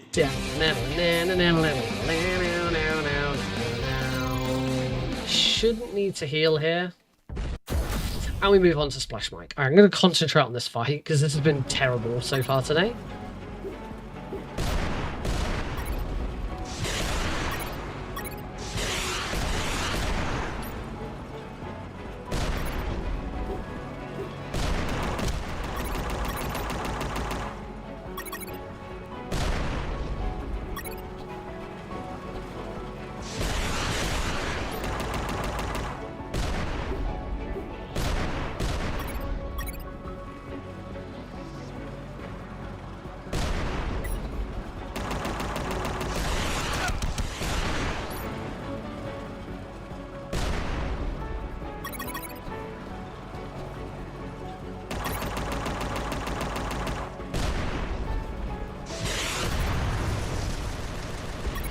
little slow on the finish there, and a bit of wasted time with there was an extra missile that I didn't need. I wasn't quite quick enough to grab it, but at least I got it done in one go.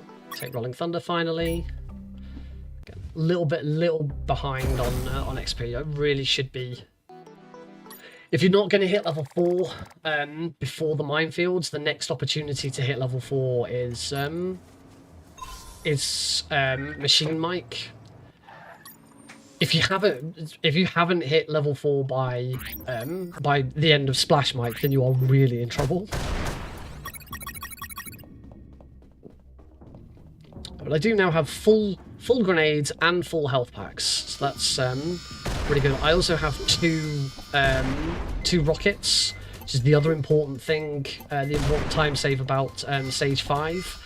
Making sure you finish that fight with 2 rockets, because now it means I don't need to go out of my way to get rockets in stage 7, which is the stage after this one. So that's going to speed up stage 7 a little bit. Throw that guy, grab all those. Grenade that guy. Done this a little backwards, but we're okay. Heal him. Now go get the logbook from the submarine. Call Colonel Harris. That's the last time we'll call Colonel Harris. And move on through. Plenty of grenades left over this time. That's good. The more grenades I've got now, again, it means I have less to worry about in stage 7. Don't need to go out of my way to get more. Select the key.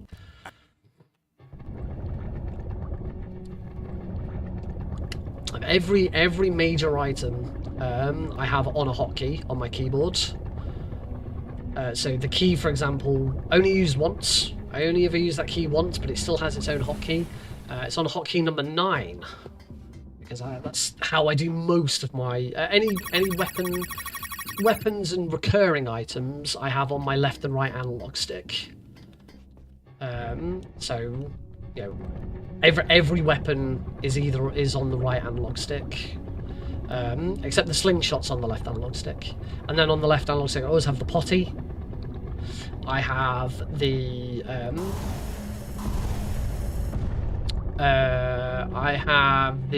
bolt cutters. I have the thermal suits, which the thermal suit we don't actually use again. Thermal suit is only really used in that one section, but I have it on a hotkey because it's, I don't know, it's there and it just always has been. You can use it again. The other opportunity to use it again is it's gone now because you give up when we recycled a bunch of objects in the recycling bin. The thermal suit gets recycled. You can use it in stage 4 with the dogs that attack you because they smell you. If you say that they can smell you, which is what we do, and then wear the thermal suit, it stops you from smelling. They can't smell you. Oh, sugar. I completely just pushed the wrong button for attack. It's going to be 1 phase longer than normal.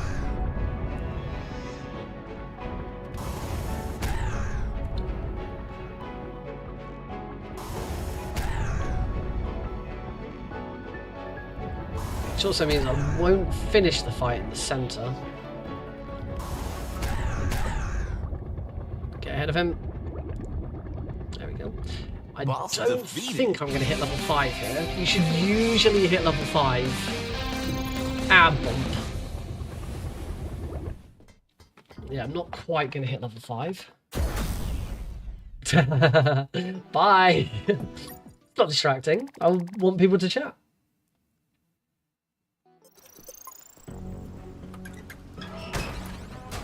Right, we'll grab our 3rd and final potty. We're going to be using that in this stage, actually. Take a call. Here, I'm going to wait for this boat. Ow. If you don't wait for that boat, I actually can't use my pot. I can use the potty. I can just use it whilst bleeding. Grab some more money. We need to grab all of the money here. Got a couple of guards to take care of here. Lovely. I even get XP off that one. Could really do with XP off. Maybe not. Let's do that. I am currently dying, so we'll just kick those two both out. Last bit of money we need so that we can buy the boats. Unfortunately, the boat is going to get destroyed by lightning. There we go, and load game. Now I've got all of my health back. I think I need that grenade. Yeah, I didn't have to have that grenade. There's one. I've got enough grenades now. There is one more grenade I could have had. Where have I popped? I should still have one potty left over. Not sure why I don't have an extra potty. Use one, two. I think where I was using the Anyway, doesn't matter. Fire a shot, nuke sub early. I'm gonna concentrate on this fight.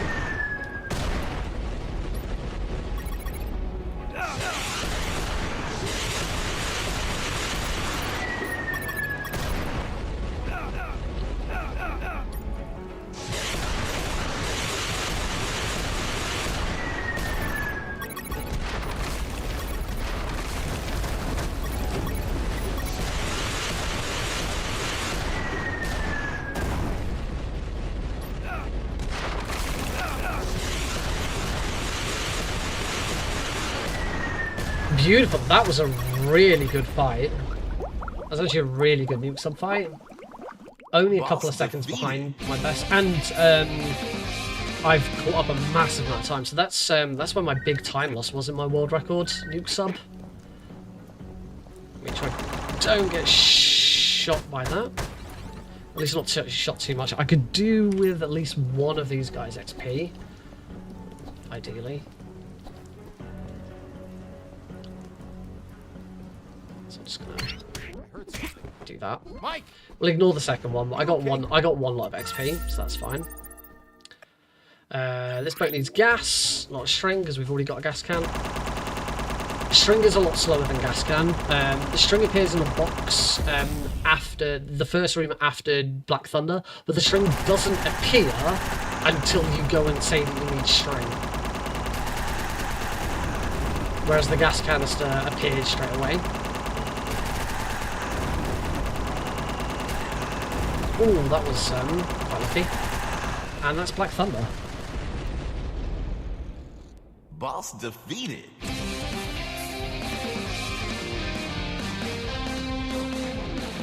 There we go. Oh, Chapter 8. So after a very, very hectic and fast-paced Stage 7, we are treated to a nice, calmer Stage 8. This really slows everything down a bit. It's quite a nice change of pace at this point in the run. Going to make a load there. That load resets the positions of every camera in the base ahead of me, so I don't have to worry about them being in the wrong position. You'll see I'll be able to glide through this next section without really having to wait for any cameras to move out of the way.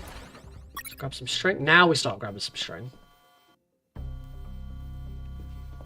So grab my string, under the camera. We can go directly underneath a camera without being seen. So again, very similar to how they work in Metal Gear Solid. Just quickly run in here.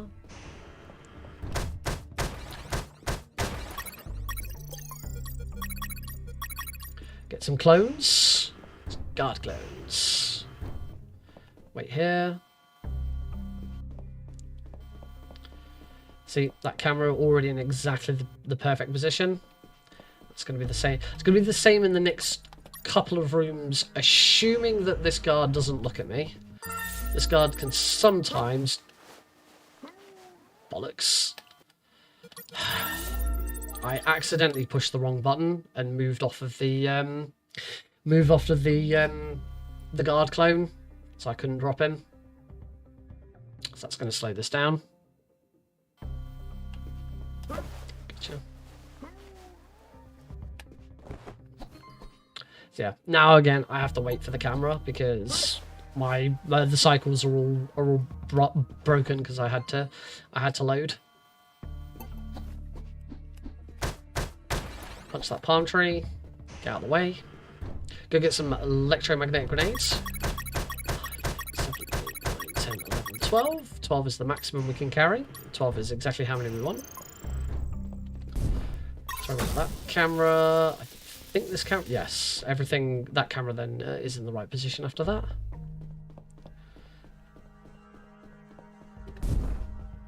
There. One secret that we skip is behind that tree. Don't really need it. It's a bit slow. It's a little bit slow, and there's some more electromagnetic grenades in there, but we're gonna have to replenish our electromagnetic grenades later anyway. Oh, that camera spot! I was a little slow reaching that camera. Usually, you can throw a grenade at that, and it'll do that. Let's wait for that one to move. Wait for that one to start moving.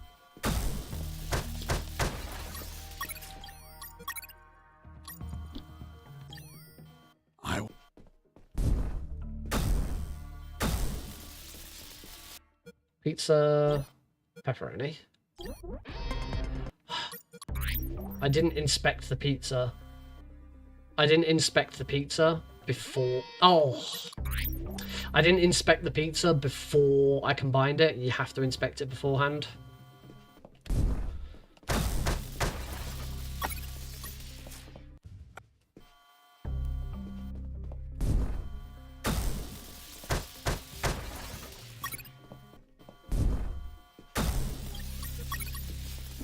There we go. Pizza, pepperoni. And now I'm in. I actually got a gold split on approach to the Omega building.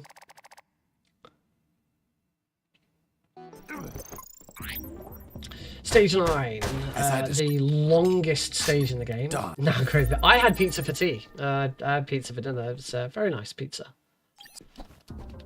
Pizza, meat feast pizza and garlic bread. It was lovely. So roll up here, roll up here, roll up here, roll past that guy, and go down into this secret room. I've already got loads of grenades, so I don't need to pick up any more grenades in here. Oh, I don't have loads of grenades. I did need more grenades. I should have picked up that ammo though. Now I'm going to replenish my replenish my electromagnetic grenades. On easy difficulty, you do not need to come and replenish your grenades. Doesn't make you, there's not as many things to have to worry about.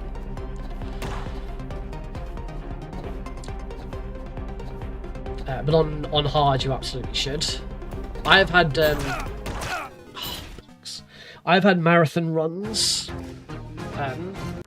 I've had marathon runs for easy where I have run out of electromagnetic grenades and I've had to just take an alert. Base, escaping prisoner. Send backup.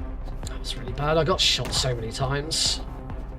Unfortunately, when every guard in the game is random, the way they move, where they start, how they have set patrols. They do have set patrols, but they start randomly. There we go. I haven't been shot so many times this time. Okay, back up to 12. And I can go. There's more guards to my left there, so I'm going to go this way. It doesn't really make a lot of difference which way you go here. That's the there is a room there called the Room of Requirement. I don't use it anymore because I still have 2 rockets. It's one thing that I deliberately try and do. Load that, get all my health back. One thing that I deliberately try and do is in the fight against in the fight against Nuke Sub is make sure I've got spare 2 rockets at the end of it. You need 2 rockets to defeat Takuma Takashi, and this looks like it can be done with only 1, but it's a little riskier. I'm gonna save, do a potty save there, run into here, and now we've got the red room. Oh, that spider bot's not in a very nice place. Neither is that one, to be honest. I'm dead here. Try this again. I'm gonna have to do that. That didn't hit him. Alright. That one was in a slightly different position. I might be alright now. I do think they give up.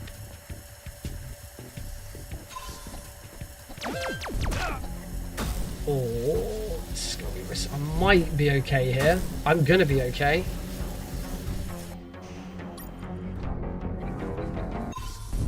And I've got just perfect. The cycle on that camera was perfect for me to get that that health kit in.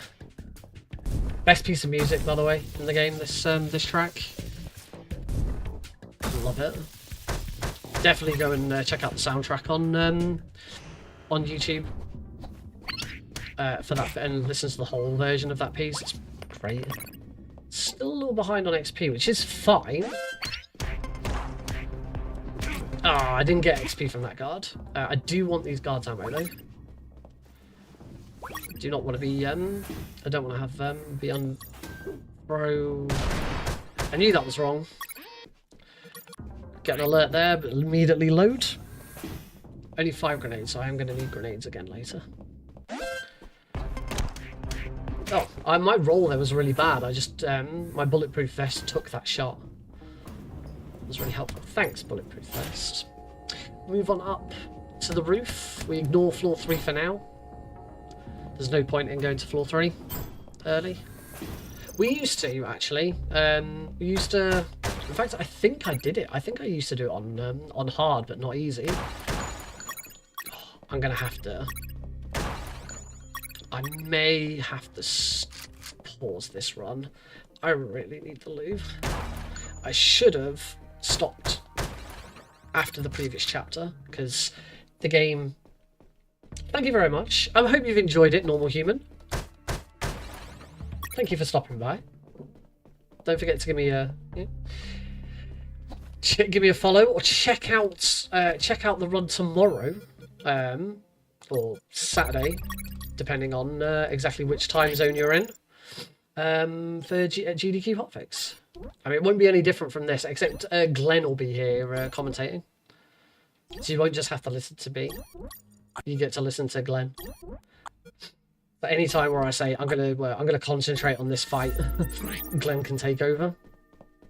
It's really nice in marathons. I love doing marathons with a commentator, because you can just it's like them. Any time you need to concentrate, you can just say, oh, I'm just gonna let you deal with this. I did it when I had Caro commentating my Keratin run on over the weekend for Power Up with Pride. I handed over to him a lot.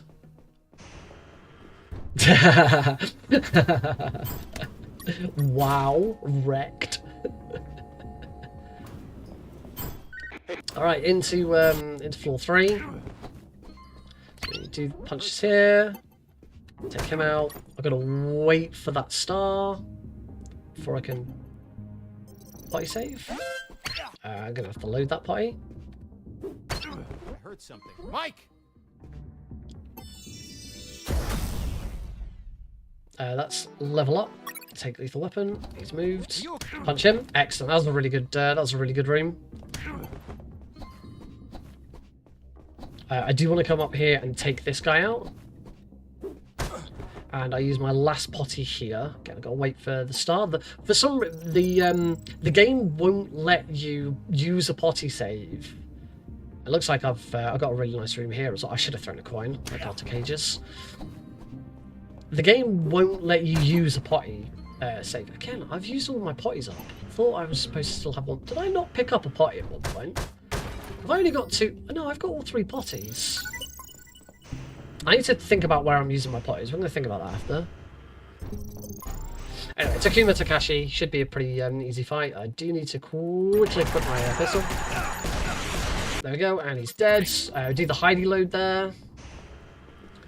For some reason, Takuma Takashi. Yeah, I need to make sure I get every single secret I've been getting so far, and not miss any of them, because otherwise I just die to Takuma. Insane damage. For some reason, the moment Takuma Takashi dies, the game saves. So we can reload that save instantly to skip the boss defeated. No other boss in the game does it. No other boss gives you a save the moment you defeat them.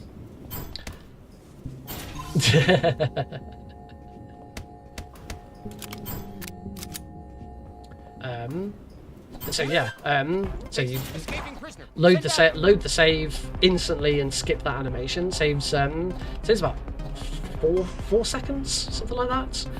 It's called the Heidi save. It's called the Heidi load because whilst I was the one who found it, I was teaching Heidi how to speedrun the game at the time, so I named it after her. I need to find a new skip. I need to find a new skip in anything. Oh, and here's Heidi. I've gone the wrong way. I need to find a new skip in any game ever. It doesn't matter what game it is. I just need to find a new skip so I can name it after Alex. I will have a speedrun skip. I will have a speedrun skip named after Alex. I have a speedrun skip named after me. We have a speedrun skip named after Heidi. And we will have a speedrun skip named after Alex at some point.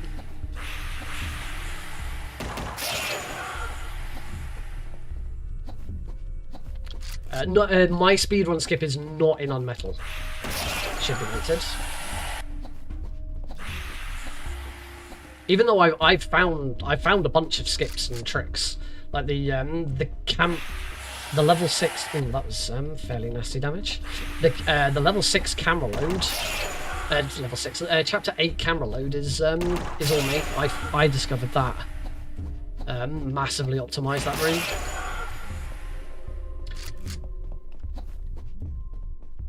And like every single strategy for unperfect, perfect, hard, any additional strategies for hard, all achievements.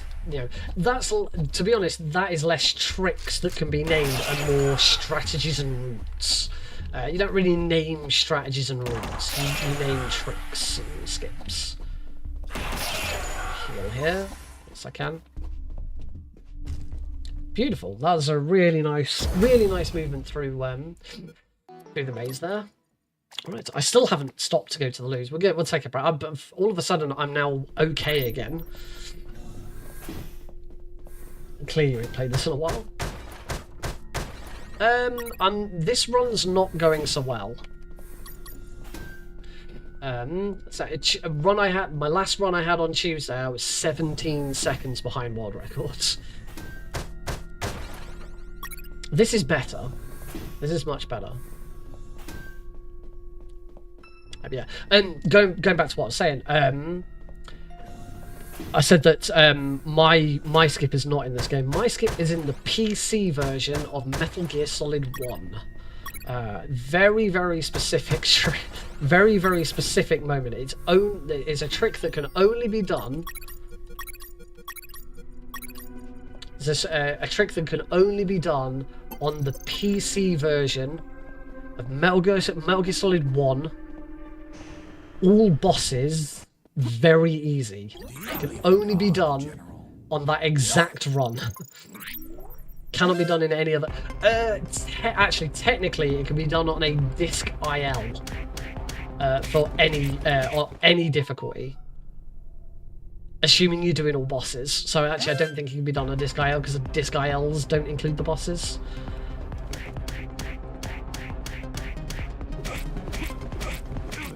Quadruple kick.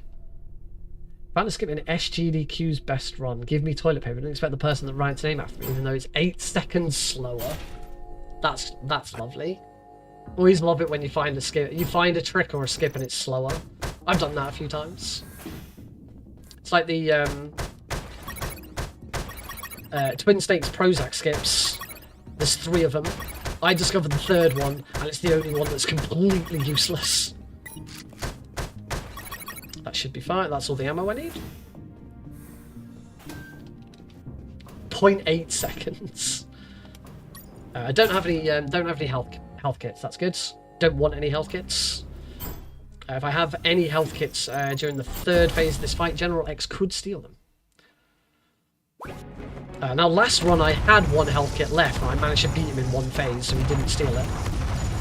Take out a bunch of these drones. Maybe pinned in some really nice spots for me to shoot very quickly.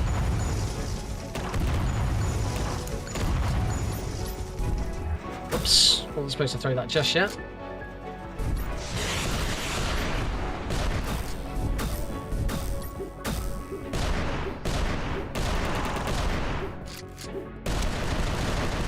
Little awkward.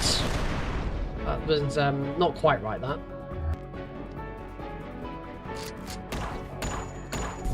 One. And 1 phase General X. Nice. 3 minutes 27 behind. This is better. Much better than the previous run. There we go. 51 minutes and 37 seconds. Way better run. Previous. If I could do that tomorrow, that'd be great. It is a little worrying that it takes me 2 practice attempts to even get close to world record. And punch Cheryl Harris. Right. On that note, that's 2 runs down. We may have time for 2 more runs. I might be able to get 4 practice runs in one stream. That'd be insane. But before then, we are going to take a break because I really need the loot. I should probably get a drink as well because I'm pretty thirsty. You should do that as well. You should go and get a drink because staying hydrated is important. So stay hydrated. Go and get... You know what? If you don't go and get a drink right now, you're not allowed to watch the next run. So everyone leave. Go and get a drink. Come back. I'm going to be a few minutes. Because when I say I need the loo, I need the loo. See you in a few.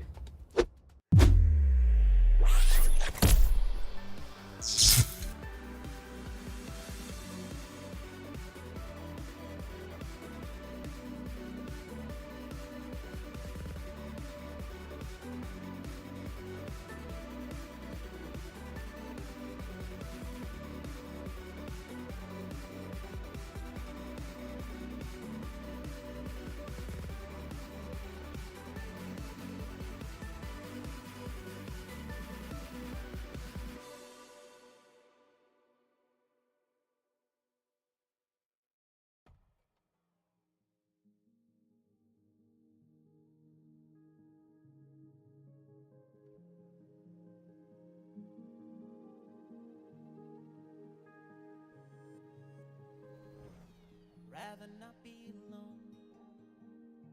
I'm not good at letting go. Still got grudges 10 years old. The things my family said back home. Turns out the words are worse than the quirks. Tried giving it back, but it never works. My childhood gifts feel like a curse, and now I have to make up new words. Why I'm crying.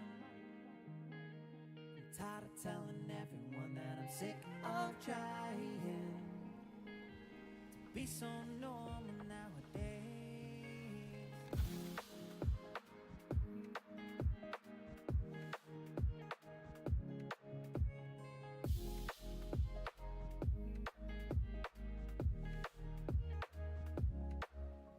Cynical imposter syndrome. I feel your ghost shouting me to wake up. Live a little, but I'm trying to work it out.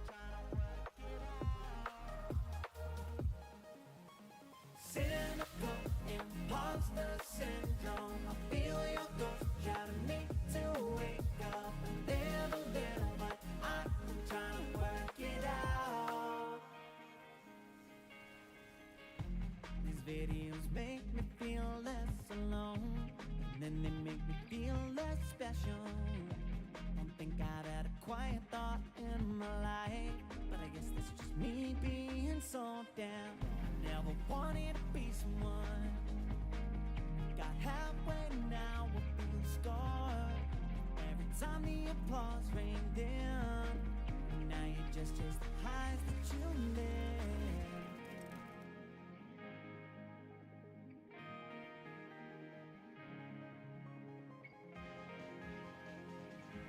You just chase the highs that you live.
Alrighty, folks, who's ready for some more UnMetal action? We're going into practice run number 3. Could this be the world record run? 48 minutes, 10 seconds is my time to beat. See if I can do it.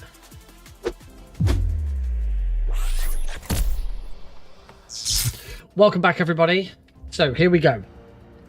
UnMetal, any % hard, attempting to beat my world record of 48 minutes and 10 seconds. In 3, 2, 1, go. Did everyone get a drink? I certainly hope so. If you didn't, I'm going to be very disappointed.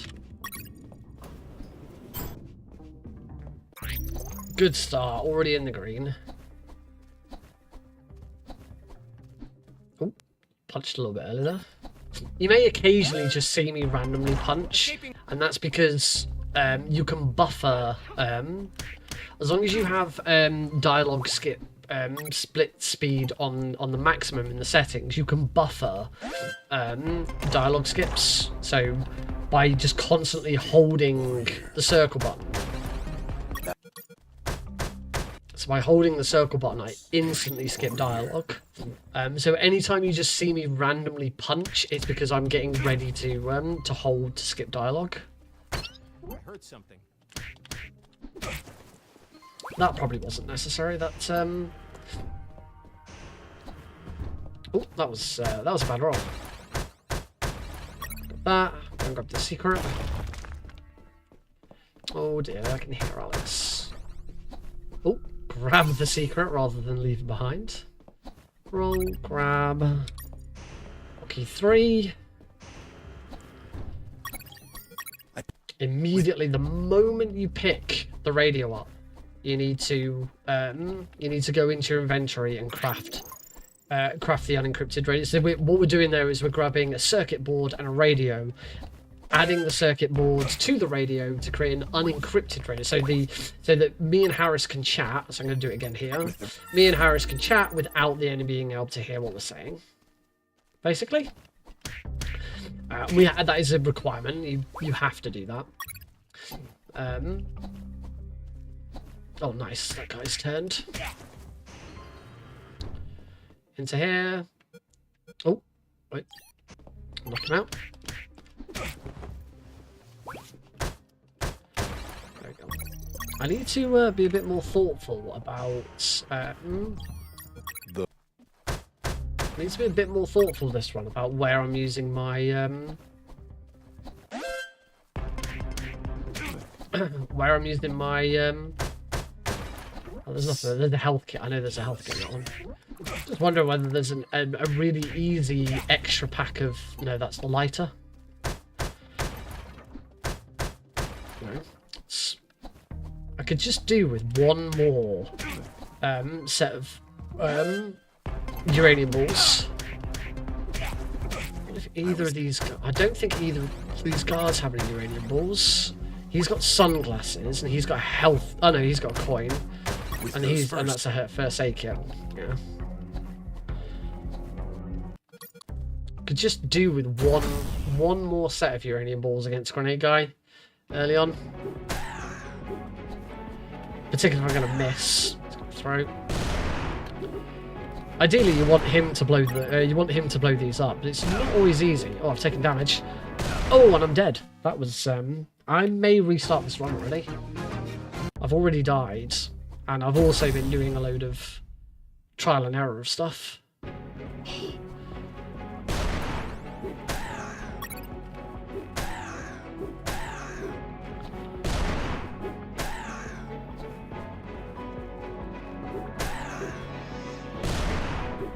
How far behind am I? 26. I mean, I can pull that back. It's not great, is it? It's not a very good start. Level 2 on Grenade Guy is perfect though. It's not great. Oh, getting that health kit makes life even worse. I wish I could get one less item. stage 1, because then I could really easily craft the hook and rope. 31 seconds behind already. Yeah, screw it, we're gonna start over. 3, 2, 1, go.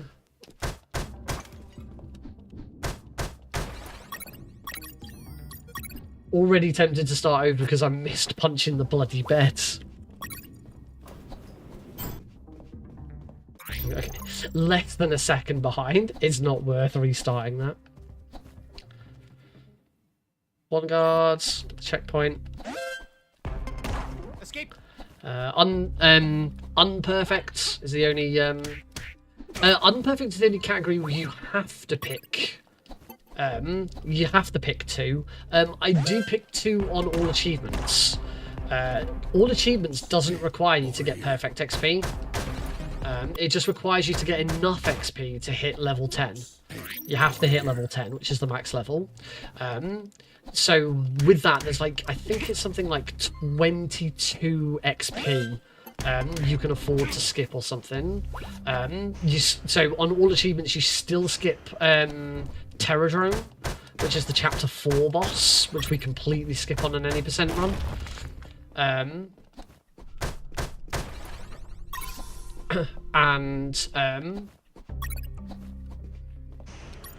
Yes, we skip Terradrome, and you're still able to skip a bunch of stage. Stage 5, the barracks. You don't have to go taking out every single guard in the barracks.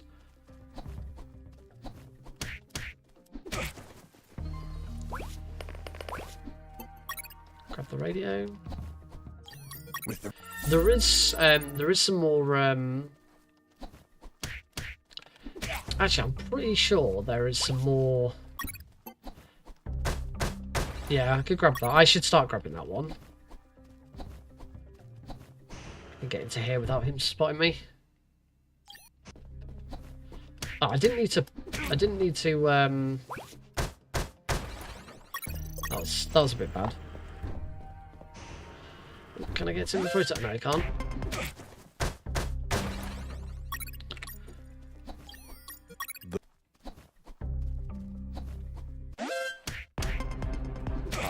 That's a shame. There's a couple of opportunities for some early XP there, but I couldn't get them.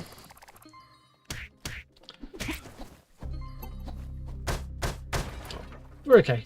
We're good. Oh, that guy turned and looked. Doesn't matter that I took damage there.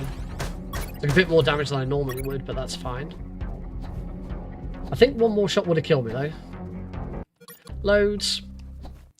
And now we're up to grenade guy. It's going the other way.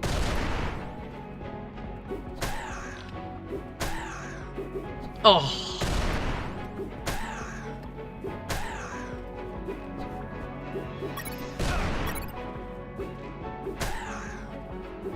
Oh my. Gotcha. Bloody hell. That was pretty bad. I am going to need to heal during the next boss fight. At least he's also like right there as well. I didn't level up.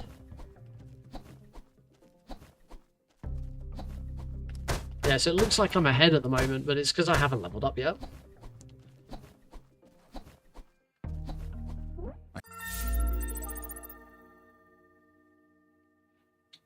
So yeah, I am actually behind because I haven't leveled up yet, so I haven't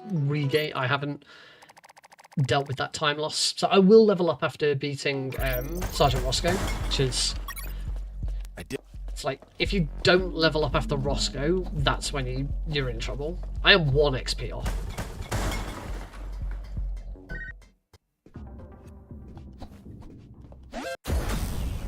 So Roscoe.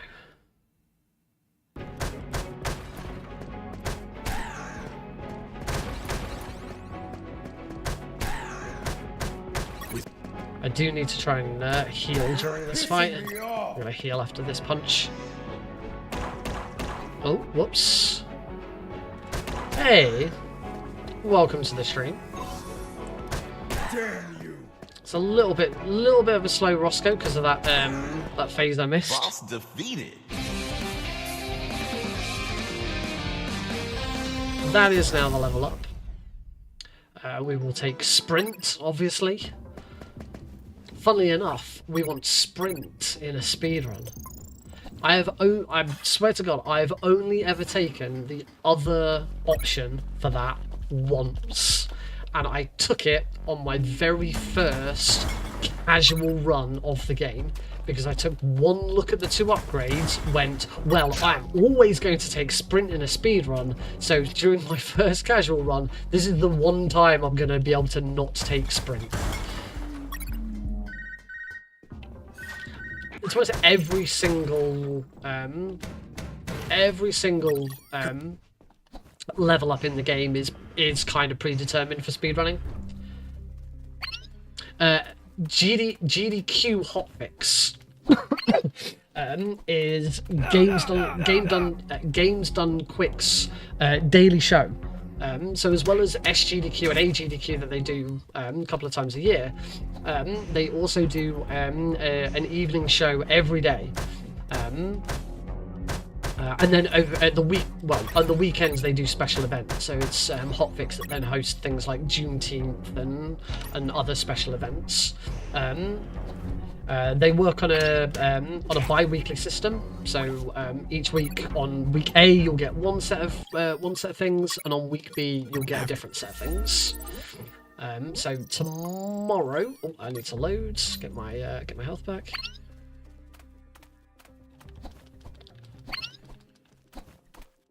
Oh, I couldn't quite get the 4th roll in. I thought that was good enough for the 4th roll. So tomorrow, so Friday night, although for me it'll be Saturday morning, it is a show called Passion Project. Passion Project is all about speedruns and showcases for games that are a passion project for people. So it's more than just a speedrun. It's not just you've learnt a speedrun, you've shown it off, and it's really good. It's something you've put a lot of passion into it. It's hosted by the lovely that was close. Amber Cyprian. Who this is the first episode, I believe, of season 2 of the show. And Amber was on Twitter asking people for ideas on what the theme of the show should be. She always has a theme for each season, and this season I suggested to her, to be honest, I suggested it to her so that I could specifically run UnMetal, and she went for it. I specifically suggested inspired indies and not sequels. Crap, what's the term I'm thinking of? When a game is not a sequel of another game, but is heavily inspired and it's not the official sequel. It's not an unofficial sequel. It's a different kind of sequel. Oh right. Oh, I need to punch that. That helps.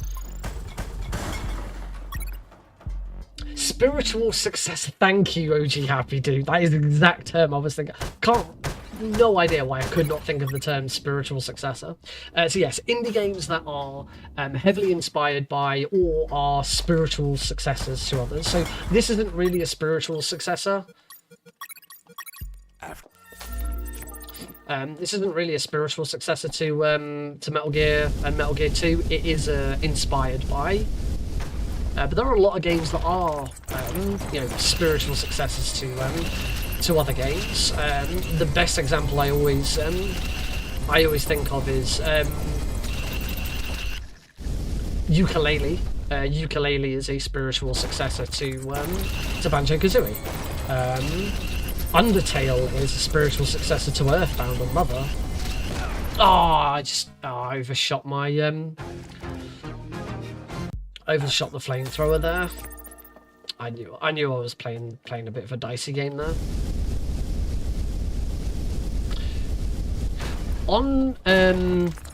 I did a special stream running this on UnMetal's. I've done it again. on UnMetal's first birthday. The game is nearly 2 years old, I think. It'll be 2 years old in September, or 3 years old in September. I can't remember.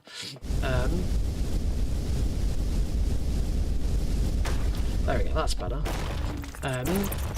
I did a special stream on UnMetal's birthday, and Unepic Fran, the creator of the game, hopped into my stream, and we chatted about the game, and we chatted about stuff, and he revealed on that stream. I've never heard it come up at any other point. He's never mentioned it again anywhere else. I've never heard it from any other sources. But he mentioned on that stream that he has plans for an animated movie for UnMetal 2. Or an animated movie that would serve as a sequel.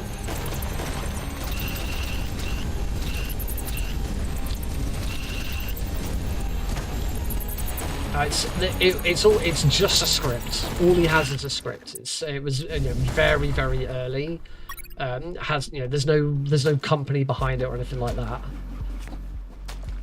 How far behind? Oh my god, I'm a minute behind again. It's possible to catch this up, but it's not good. Yeah, as I say, I've never heard him mention it anywhere else or since. I think that's as much damage as I need to do. We'll find out in a second. Only problem is he now goes down straight away. He doesn't go down straight away, so I lose a bunch of time.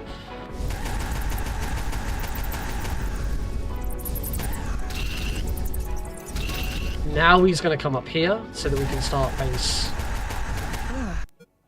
the next phase. Maybe it's not worth trying to do that trick. Oh, it's not worth taking a huge amount of damage and just dying. So I'm just not paying attention. I really am not paying enough attention. This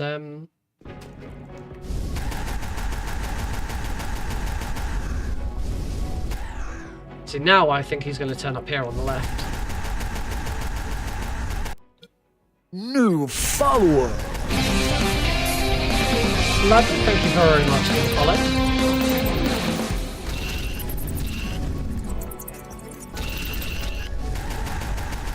Oh, really nice. You're watching on YouTube, and it's really nice that you then hopped onto Twitch to give me a follow there as well. That was really nice, thank you. This is not... Oh, I almost got stuck there. I'm still a bit stuck. I need to heal. I still haven't had a flamethrower skip. I'm at the exact right health for him to do a flamethrower skip, but I don't think I've got enough health. Flamethrower skip! Boss defeated. Yes, finally! I get a flamethrower skip on hard. Been a long time since I've had one of those. The idea behind flamethrower skip is after you do a certain amount of damage to sewer junk, the game asks you what happens to your flamethrower. You can either say it explodes or it breaks. If you pick explodes, you die, and you have to start the fight again. If you pick that it breaks, then the flamethrower breaks, obviously, and you have to continue do the rest of the fight without the flamethrower.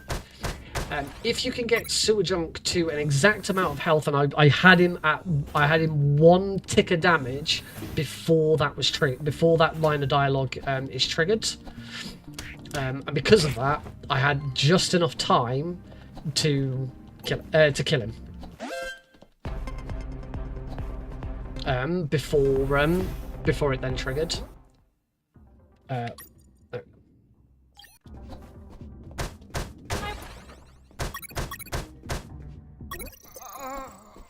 Oh, okay, cool.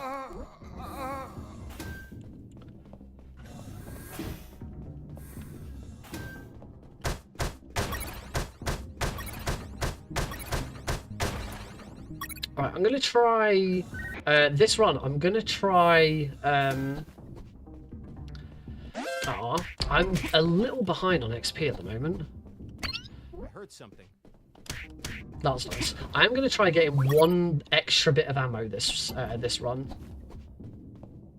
Oh, these, and you know what? Those guards are both up in the bottom right. I'm gonna go and grab the secret and the documents first.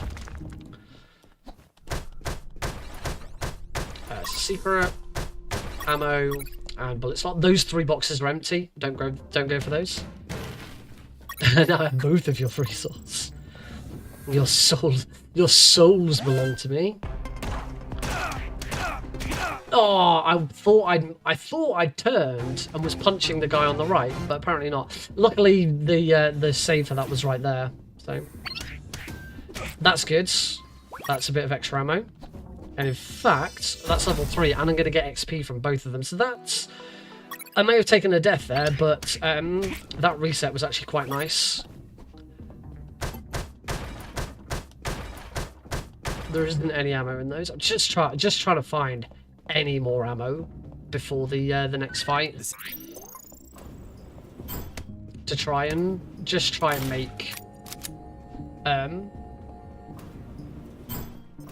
to just try and make the Terror Drone fight a little more consistent. I think I can grab that. Okay, yeah, I can grab that ammo without taking a hit.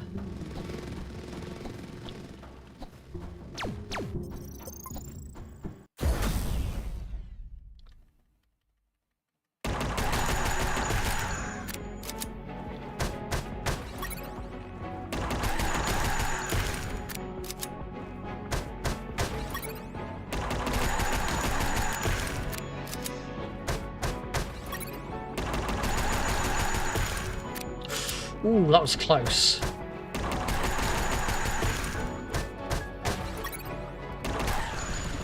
That was much cleaner. That was a much cleaner fight. In fact, that was a gold split. That is the fastest I've ever done that fight as a result of just having a little bit of extra ammo. So yeah, getting that ammo, absolutely worth it. Now, the amount of time I saved with that being the best version of that fight is not made up. Does not make up the amount of time I wasted grabbing the extra ammo. But it was a lot safer of a fight. And that's what we're trying to go for at the moment. Just trying to make some of this run a little bit safer. That's why I'm doing a lot with... the potties. Trying to make sure that I'm using the potties well.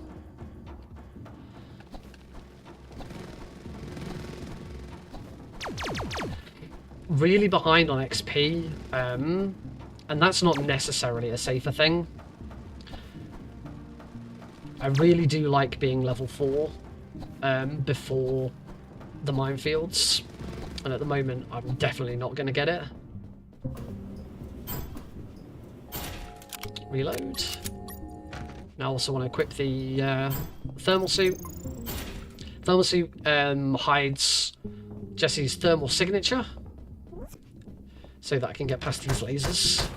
Can't punch whilst I'm wearing it though, that's why I have to take it off every time I go to punch. It may be a thermal suit, but it's basically, the game describes it as being made of tin foil, essentially.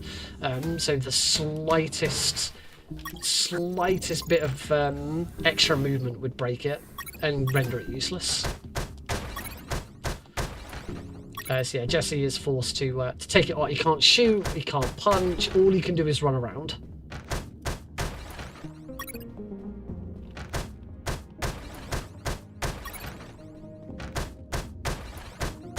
We're collecting a bunch of batteries. These batteries we're going to give to an engineer who's going to turn off another laser grid for us. Take detectors here. Puts 2 more detectors there, so just have to move to there, grab that. The other options are guards, which puts 3 guards in the room, which is pretty slow.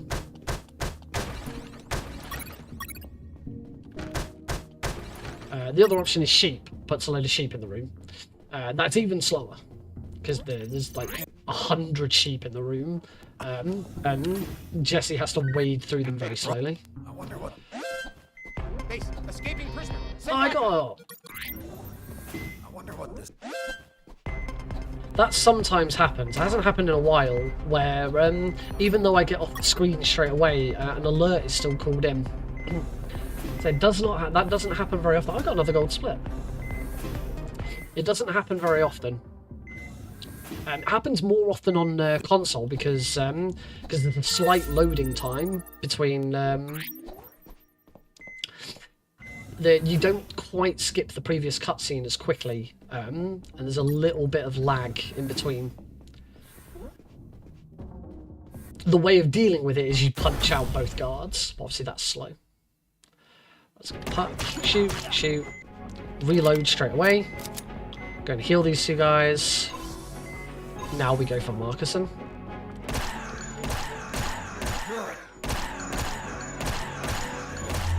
That's not a bad position for him to be in. That was a good fight. Heal him. Grab the card key and go. I don't usually explain the healing very much, but Jesse is forced to heal every guard that he does lethal damage to, because Jesse is not an assassin or a killer, so he refuses to kill anyone.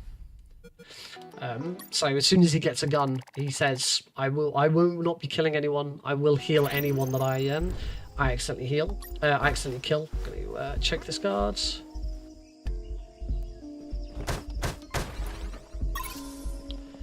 And then just because I'm a little bit behind on XP, just punch that guard out. I get an alert here, but that's fine. The alert is immediately worn off here.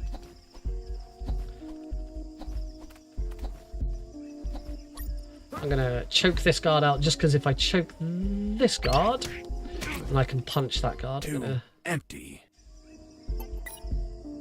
hit level 4, and now I'm gonna use the potty, particularly because if I die here in the minefield by accident, I have to redo that level up as well.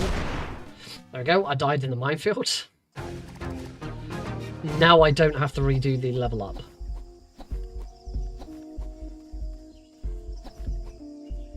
That's better. Now I'm fine. I don't need to worry.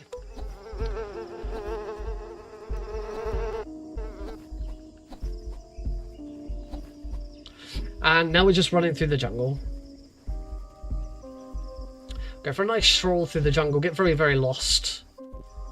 Jesse gets very lost. He doesn't realise that he's going round in circles. Although we're not going to go round in circles. Casually, the idea of this is you run all the way around in a big circle and come back into the room with this room, the room with the skeleton. Hey, welcome back. Into the room with the skeleton. But every time you move into that room, Jesse doesn't realise he's gone round in a big circle, so thinks it's another skeleton. He thinks 3 different people have been murdered. But the trigger to advance the story and advance the dialogue is simply to move on to this room, move on to the furthest room away from the body, and then go back to the room with the body. So rather than going around in a big circle, we just enter that room and immediately leave it again. Just trigger the story progression.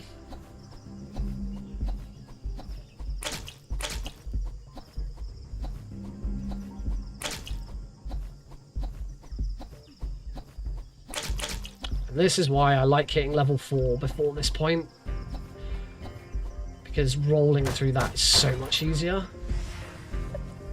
Easiest, quickest secret of the run there. Teleporting drill sergeant.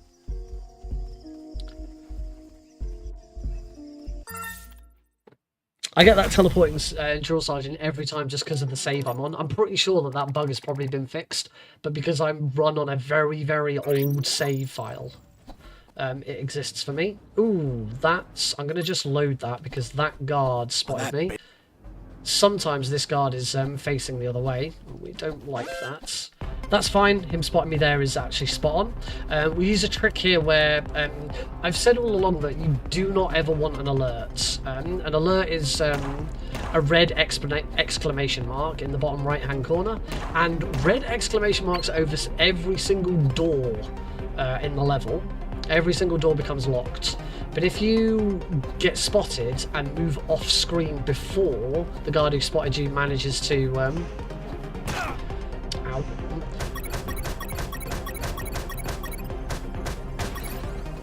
Heal here. And you get off screen before the guard who spotted you manages to call it in. I want to potty heal here, but I can only potty heal once I'm healed. If you're healing, you can't potty. Base, escaping prisoners. What? Send backup. Keep rolling. I'm good. That was scary.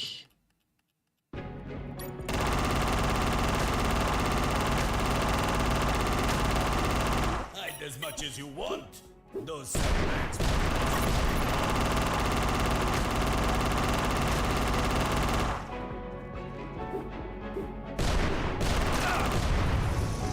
That's not ideal. I've actually only got 5 Boss grenades here. defeated. I was supposed to get Machine Mike there to destroy one more of those sandbags. The one on the left. If it was on only a little bit of health, I'd shoot it, but it's not. And there's no point in throwing grenades at it. So it just means I can't quite do the exact same loop I would normally do here. So let me destroy that one.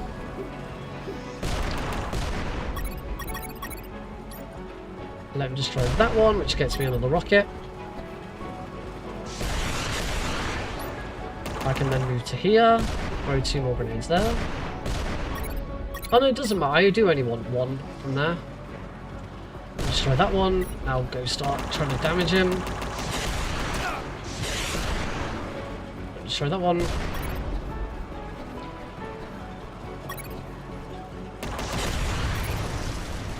Perfect. Boss defeated. As long as I grab that rocket, which I do, that's perfect. That means I finished the fight while still having 2 spare rockets, which is perfect. It means I don't need to go into the secret room during stage 7. Heal up whilst we're waiting. Answer the call. Make another call. And leave the truck. I don't know if it's intentional or not, but in Metal Gear, Metal Gear has a thing where you always enter a truck. You can't just enter a truck in UnMetal. You always enter a truck. The only time you're in a truck is that one, and it's part of a cutscene. But you in Metal Gear, you always enter a truck from below it. However, once you're inside it, the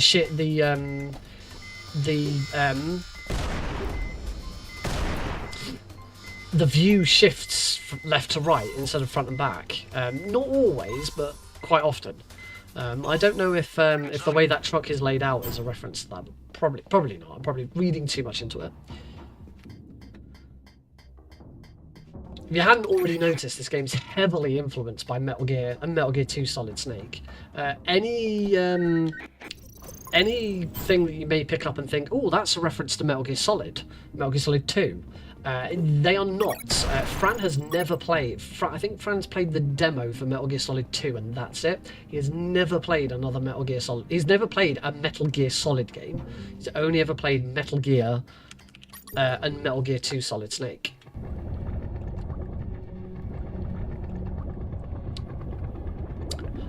There you go. I don't think he's played Ghost Babel, which Ghost Babel is the Ghost Babel makes up the Metal Gear trilogy.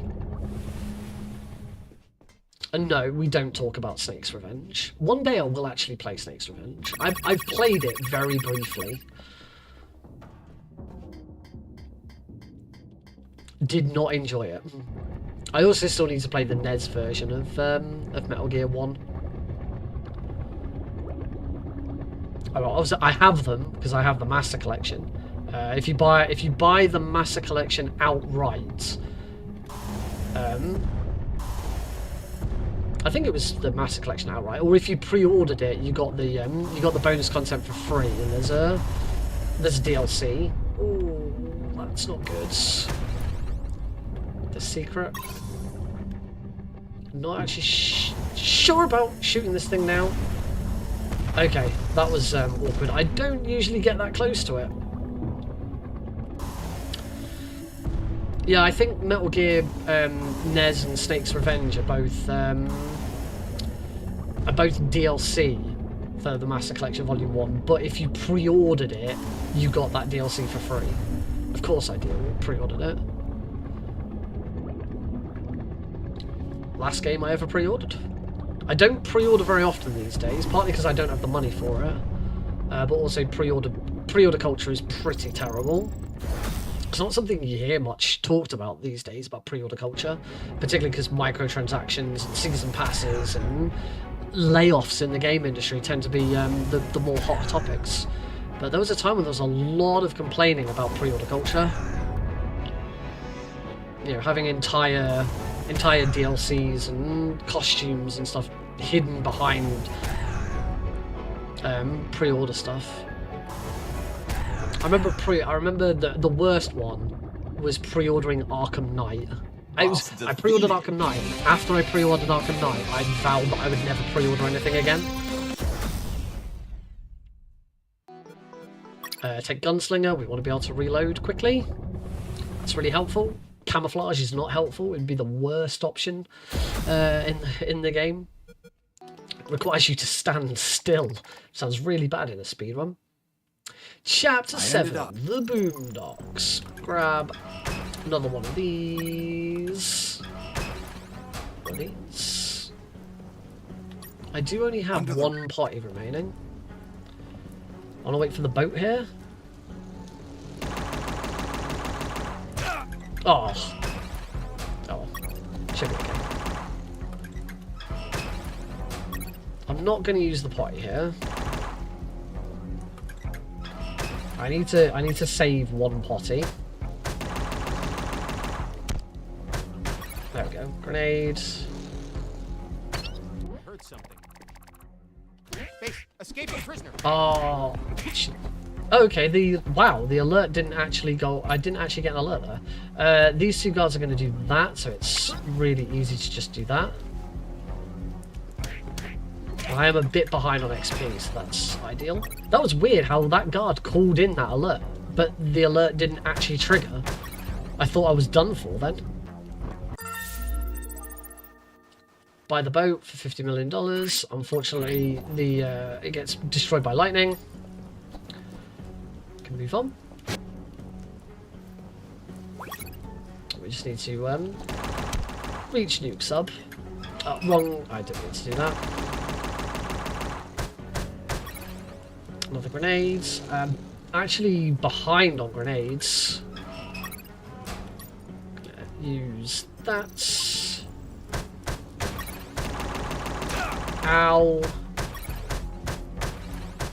That might cause me so I'm gonna load my pot. I'm gonna be one grenade behind. Yeah, I should have grabbed one more grenade. Oh, and I haven't shot. Oh, this is bad.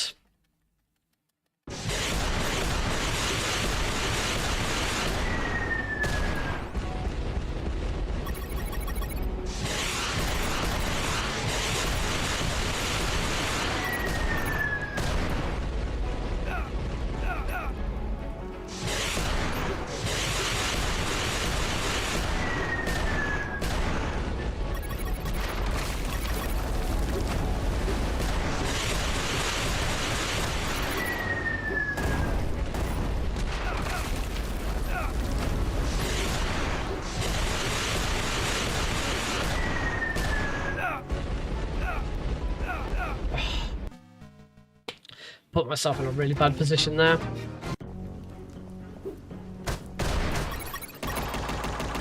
I accidentally shot a rocket. I accidentally shot a rocket off to the left. I didn't get the early rocket shot in either. I really set myself up to fail that one.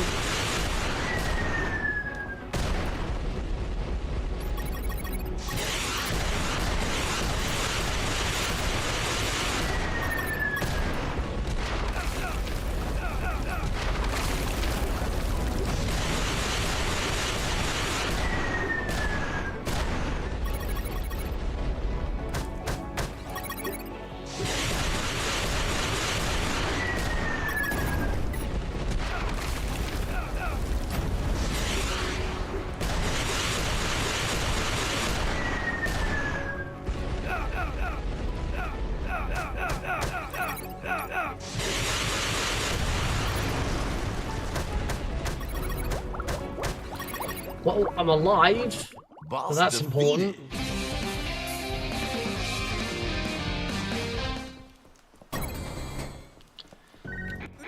Oh yeah, we've never really paid much attention to it, but after the fight against Nuke Sub, the entire dock that you're on slowly starts to collapse and sink, and you have to get off it quickly enough. I don't know why Fran put it in the game, because it's really slow. Like, you're never gonna get defeated by it. One little bit of extra XP there. Didn't need the second guard. Black Thunder time.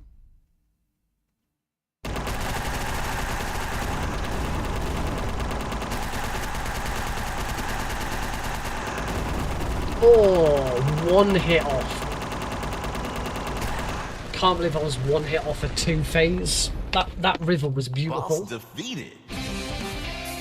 That whole fight is completely dictated by the river.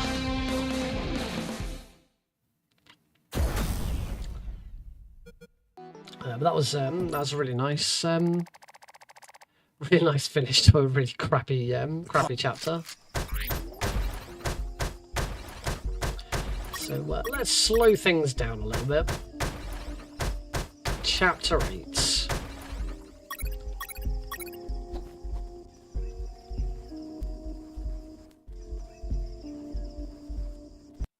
Load. Reset the cameras.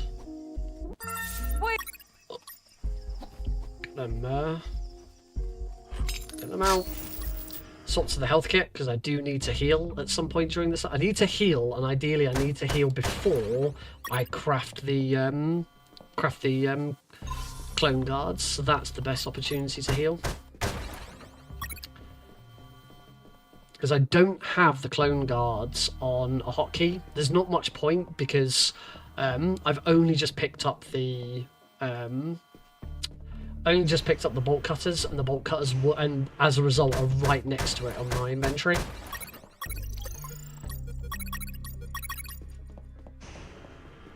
Yes, adding a hotkey to the string would be slightly faster, but it's like, we are talking milliseconds.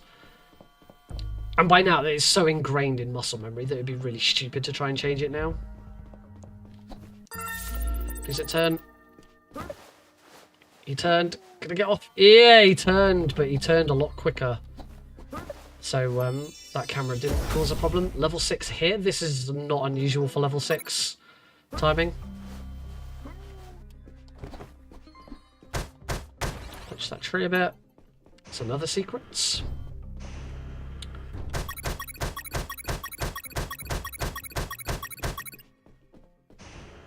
12 of these. Should check the timings on. There's the secret in this chapter that I don't get anymore. And I should check to see whether this secret is quicker than the level 6 secret that I get whilst in the submarine. I'm pretty sure the sub-secret is faster. And I should be taking at least one of them. Because of Takuma Takashi.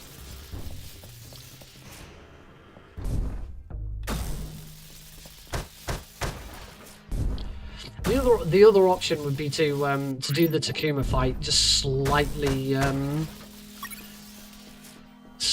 safer. Have to wait a little bit here.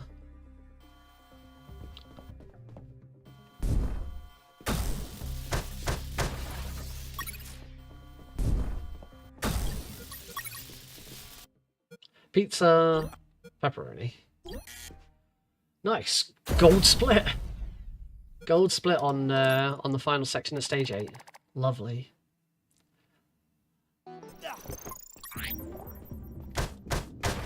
Cut the we cut the power, cut the alarm wire. So this is why cutting that wire is why we can take an alert. We can get spotted here and not take an alert. Yeah, it's slightly slower, but it would be really slow to try and get past all of these Scandinavian guards. As a result, you don't have to cut the wire on perfect or unperfect. I don't know. Oh, I've already got enough. them. Don't actually know about all achievements. I can't remember what I do here on all achievements. I think I skip a lot of them. Back up to 12. I didn't spend that much time with perfect and unperfect. It's difficult to want to spend a lot of time with a run when you get world record and there's no one competing with you.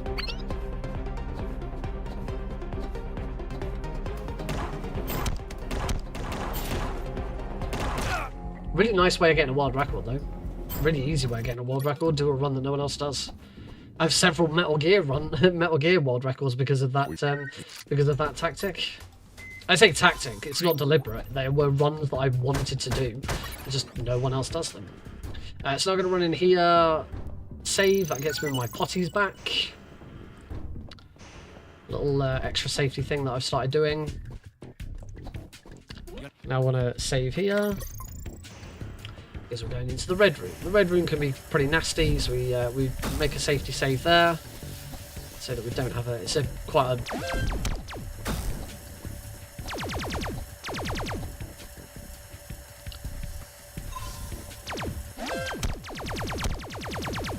This is so horrible. Wow.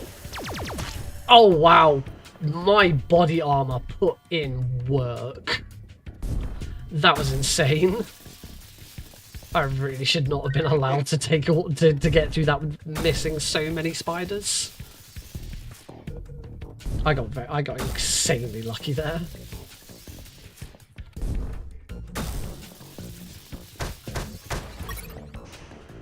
Beautiful, we're through. Take out that guy. What is coin? Oh, I do want this guy's ammo.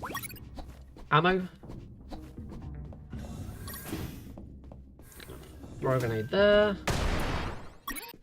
Because we can then load slightly quicker than punching both boxes. Oh, I should have turned around that guard. Punched him to the left. That's fine.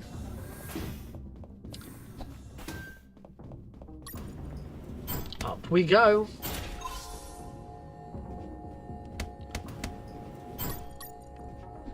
Up to the roof. Not much happening on the roof. There's a really long cutscene here with a bunch of guards who are like on a break, and Jesse just like pretends to be their commanding officer. He just like, he doesn't dress up or anything. He just pretends. He's just I'm this commander, and they all start listening to him.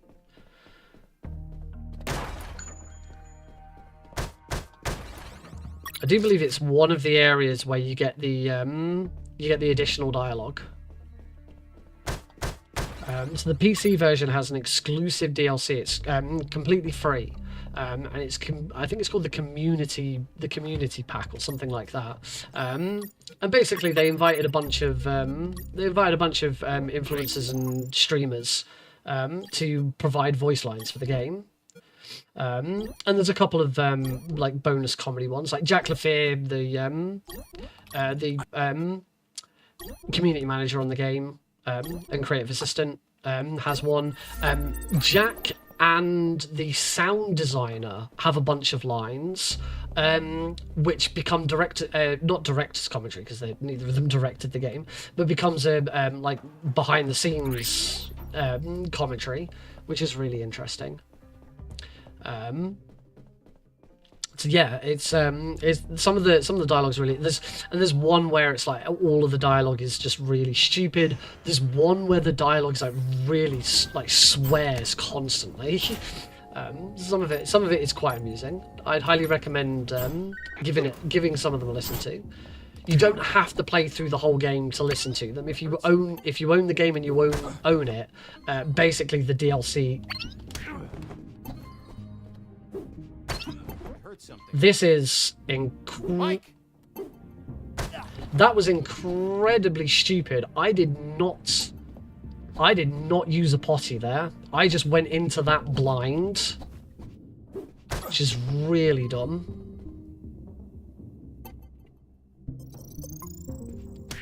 I have been so lucky. This has been like the best Take that guy out. Save here just in case Takuma kills me. No worries there. That was super fast. And I'm level 7. That doesn't happen very often. Take gag reflex. It doesn't matter which one you take. If you're running perfect or unperfect, you do want to take gag reflex. Gag reflex allows you to choke out guards quicker with the chloroform handkerchief, which is really helpful in this stage. Because if you're doing perfect. Perfect means you have to get every single XP and secret in the game. So every single guard has to be taken out silently. You have to collect every single secret. It's a very, very long run. Unperfect is worse. It's all of that. But in addition, you also have a bunch of hidden objectives that you kind of have to just work out. So we know what they all are. We worked them out and worked with Fran to know what they all are. But they're really it's really long.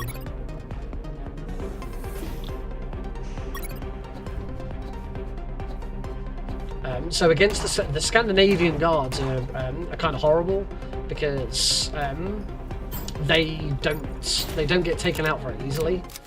They're really if you walk up behind one and start punching them, they just take it. They'll take damage, but it takes like 6 hits, I think it is, to punch them out. But they'll immediately turn around and cause and alert on you because they just take it. They don't stun. Shit! Get off the screen! Get off the screen! Get off the screen! That's why I need to heal in here because I need to get that health kit used up. But that was a little risky. That's even riskier. This is now kind of dangerous.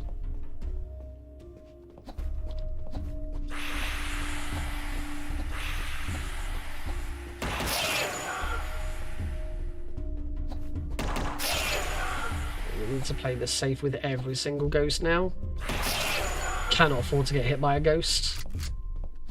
In fact, I'm gonna have to go out of my way to heal. Go out of my way to heal in the final stage because I can't go into the final boss with this. One hit and I'm dead is a really bad idea for the final boss. Shouldn't really be taking damage from the final boss, but you can very easily. Oh, I didn't double shoot. I didn't double tap. So we go through the whole maze again. I haven't got any spare potties either, so... And that is a big shame, because if I'd not died there was a chance that this could have been a world record for this stage. I don't think I've done ILs on this stage. On hard. I don't think I've done ILs for hard at all. For the leaderboards on speedrun.com, every single chapter has its own world record as well. They're called ILs, individual levels, standard terminology across speedrun.com. But for this, because the ILs that you do, you can do them well for them being optimized, very specifically optimized for that level. And on easy, I actually did go through and fully optimize all of them, like down to the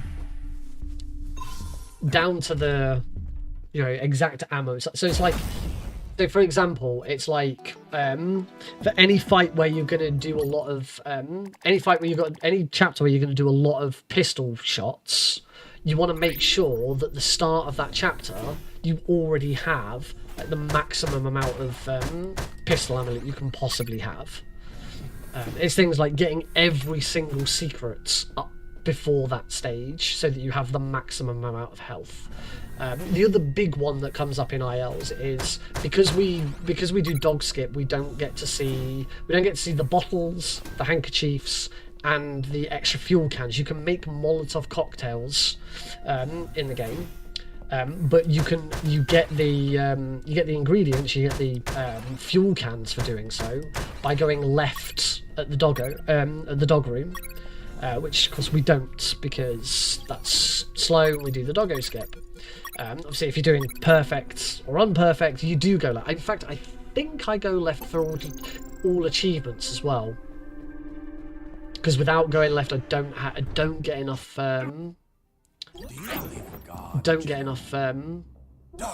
XP to hit level 10. So yeah, it allows you to make Molotov cocktails. Molotov cocktails, I think they do the same amount of damage as a normal grenade. They might do a little bit more damage than a normal grenade. I can't remember. But they don't count towards your final grenade counts. And also they I think they're non-lethal. It's weird. Basically, like in chapter 3, the fight against Lieutenant Marcuson, where you've got those two other guys, you throw a Molotov at them, and they don't need healing.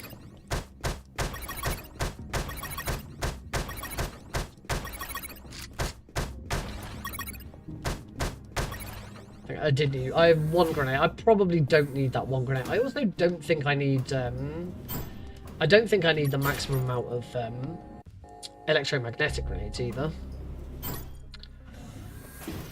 Right, final boss for the final run. Fortunately, not enough time to get a 4th run in tonight. In fact, we're on for ending a little bit early.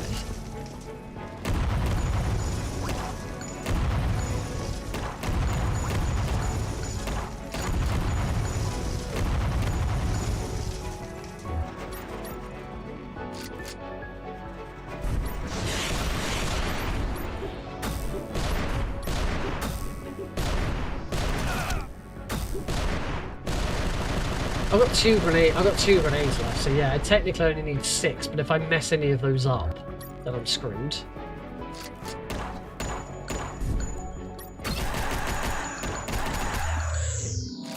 And really for electromagnetic grenades, you only need 4 or 5. I probably wouldn't go any less than 5. 51:30. It's a shame that this isn't under 50 minutes. Oh. But that is a new record for stage 10. That might actually. I better. I'm going to double check the. I'm going to double check speedrun.com. But that might be the new world record for stage 10. Escape complete. Any percent. Hard. Current world record is 3 minutes and 16 seconds. That is indeed. I did not get a world record for the whole run, but I did get the new world record for stage 10 on any percent hard. Something. I got something. That's wonderful. That's a beefy time save as well. How did I pull that off? Dunno. I did. Nice. So at least I've got something to upload, something to submit, to put on YouTube tonight. Yeah, that's it. So as always, we do the epilogue. There are the credits as well, but we skip the credits because I'm not in the credits for these ones. I'm only in the credits for Pampas and Celine. Yeah, that is gonna. We are gonna finish early tonight. We're 40 minutes early. Actually, it's not really. I mean, I could do a 4th run. I could do a 4th run and we go over slightly,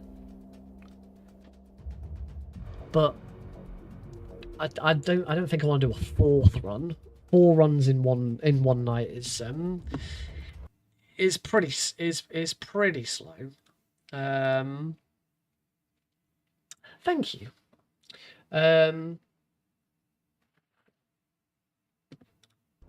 Yeah, that's kind of it. I don't think I've really got anything else to say. Come and check out the run tomorrow. I do hope you've enjoyed today's stream. Hope you've had fun. For anyone who hasn't seen UnMetal before, I hope it's been an enjoyable new experience for you. You can catch me running this tomorrow for well, as I say, depends whereabouts in the world you are. It is at 3 a.m. British summertime on Saturday morning, which means it is 10 p.m. Eastern time in the US on Friday evening. So as far as Games Done Quick is concerned, it's Friday evening. For me, it's Saturday morning. So yes, I'll be getting up at 3 a.m. So I'm gonna be making sure that I don't get too much sleep tonight, so that I can go to bed nice and early tomorrow, which isn't ideal because Pixel Perfect has some final preparations to do. So I'm going to make sure that because I'm like, I think for Pixel Perfect 3 and 2, I think we were still up at like 2 a.m. getting finalizing stuff on the night before. So if the plan, I mean, it either goes one of two ways. I either get a really, really good night's sleep now. I have to get up early anyway because of Alex, and then just go through and just continue to work with Light and Jasper throughout the night until my run, and then get some sleep. Or, which is a bad idea, because I start the run at 3 a.m. and by the time I'm done, it'll be nearly 4 a.m. So I'm not going to get that much sleep. But ideally, it'd be I get to 8, 9 o'clock at night and say, right, I'm going to leave you two to it. I need to go to sleep. And to be honest, the amount of freaking work I've done for Pixel Perfect 4, I feel more than capable of turning around and saying, right, you two deal with this, because everything that needs dealing with is on their end. It'll all be no TG, coding, infrastructure, back end, and that is all their responsibility. I've done everything else. Anything that isn't back end, I've done. Really, there's been bits here and there, but there's been some back end stuff that I've done. But yeah, I am just gonna have to tell them I'm sorry, you two need to. I'm not gonna be able to do much anyway, so you two get it ready, get it fixed, because I'm getting up at 3 a.m. to do this run, and as part of that run, I will be. The show's called Passion Project. UnMetal is my passion project, and Pixel Perfect is my passion project. So you can bet your ass I am going to be I'm going to be talking about Pixel Perfect on tomorrow's stream, to try and drum up some interest. I'm hoping that we're going to be featured on the front page of speedrun.com again. We have been for every event that we've done so far. Don't think we were for Path to Affiliate, because that was like every day for like a week. But for our past 3 marathons, we have been featured. But speedrun.com is really bad at getting back to you and letting you know if you've been like. I applied for it. I applied for it like the moment we announced submissions. I'm gonna double check actually. I'm sure I did, because I remember telling everyone. Have I still got a run to? Oh no. Glenn's already. Braccon's been doing more runs of UnMetal. Glenn keeps getting there before me to verify them. Check my support tickets. Front page repair is still pending. 2 months ago, and it's still pending. Marathon starts on Sunday, the 22nd of June, 12 p.m. CST. Yeah, it's still pending. So I'm assuming that means usually it's just remaining as pending, and then I've had a message like the day before from Meta to say, oh, by the way, just wanted to let you know we have put you in for some. Sometimes I don't get a message. Sometimes we just appear on the front page, and I didn't even know. So we'll see what happens. I do think Meta should try and give that responsibility to someone else on speedrun.com. because it's not great. There's no one streaming anything at the moment. Braccon's latest run of UnMetal Any Percent Easy has now hit 3rd place. Braccon is now 3rd place on the PC Any Percent leaderboard. It goes Braccon.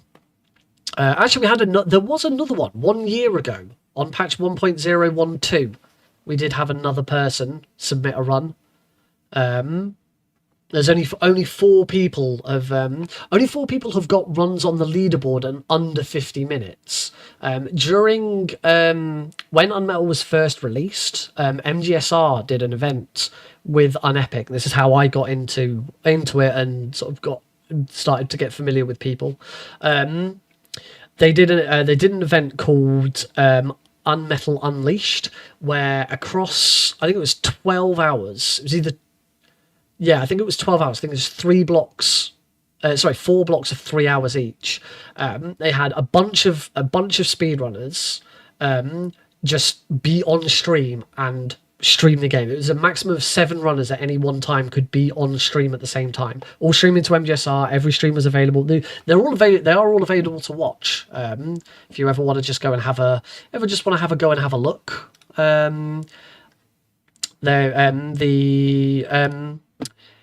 The UnEpic Games speedrun wiki has a whole section dedicated to UnMetal, of course, and it has a page for UnMetal marathon history. So every single time UnMetal has been featured in any sort of marathon setting, it is available to watch there. The majority of them have got me in it, but there are a few that haven't. There's Green Z Saber actually did the first marathon run. The whole of UnMetal Unleashed is on there. All 4 blocks are on there. Yeah, it was 12 hours, so 4 blocks of 3 hours. I was actually present and running in all 4 I ran UnMetal for 12 hours straight. I took some breaks, but I ran UnMetal for 12 hours straight. This was long before, like, I was not the best runner there. This was long before, like, I got I think it was like 2 weeks after the game came out, something like that. So I was still sort of learning it and understanding it. But the developers gave the runners a challenge. If anyone could beat the game in under 50 minutes, they'd like donate a huge amount of money to. It was all raising money for charity, but they pledged like an extra amount of money if someone could beat the game in under 50 minutes. And one person did it. It was I believe it was Green Z Saber. It was his last run of the evening. He beat the game in under 50 minutes. The first time it'd ever been done, but it's not on the leaderboard because of the way UnMetal Unleashed was done. Runners were told, if you want to submit any of your runs to the leaderboard, you will have to have your own local recording of it, because we've got like overlays and things changing and moving around, so your run can't be verified properly just from that recording.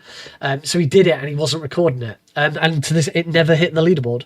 That run to this day is the first time the run ever got beaten in under 50 minutes, and it does not appear on the leaderboard. There are only 4 runs on the leaderboard in under 50 minutes. Last year, Sabacha, a Japanese speedrunner, beat the game in 49 minutes and 57 seconds. 3 days ago, Braccon beat the game in 47 minutes and 27 seconds. Really nice time. Metal Glen Solid, of course, 46.28. That was 2 years ago. And then, of course, myself, a bit of a jump forwards, 43 minutes and 17 seconds. That was 2 years ago. The current world record, which has stood now since... are you actually going to tell me that? 24th of April 2022. After this weekend, after the run for GDQ Hotfix, I am intending on jumping back on easy, because I'd like to see if I can get it under 40 minutes, because I'm pretty sure it can be done. Particularly with Braccon's got a new skip. He's made the machine mic skip a lot safer It's a skip that I've done in the IL, but I don't ever do it in a normal run. But he's made it safe. It can soft lock the game. He's made it super safe now, so that'll be a nice way of adding a little bit of extra time. There's probably some other opportunities, but a lot of it's just down to execution, and not getting caught.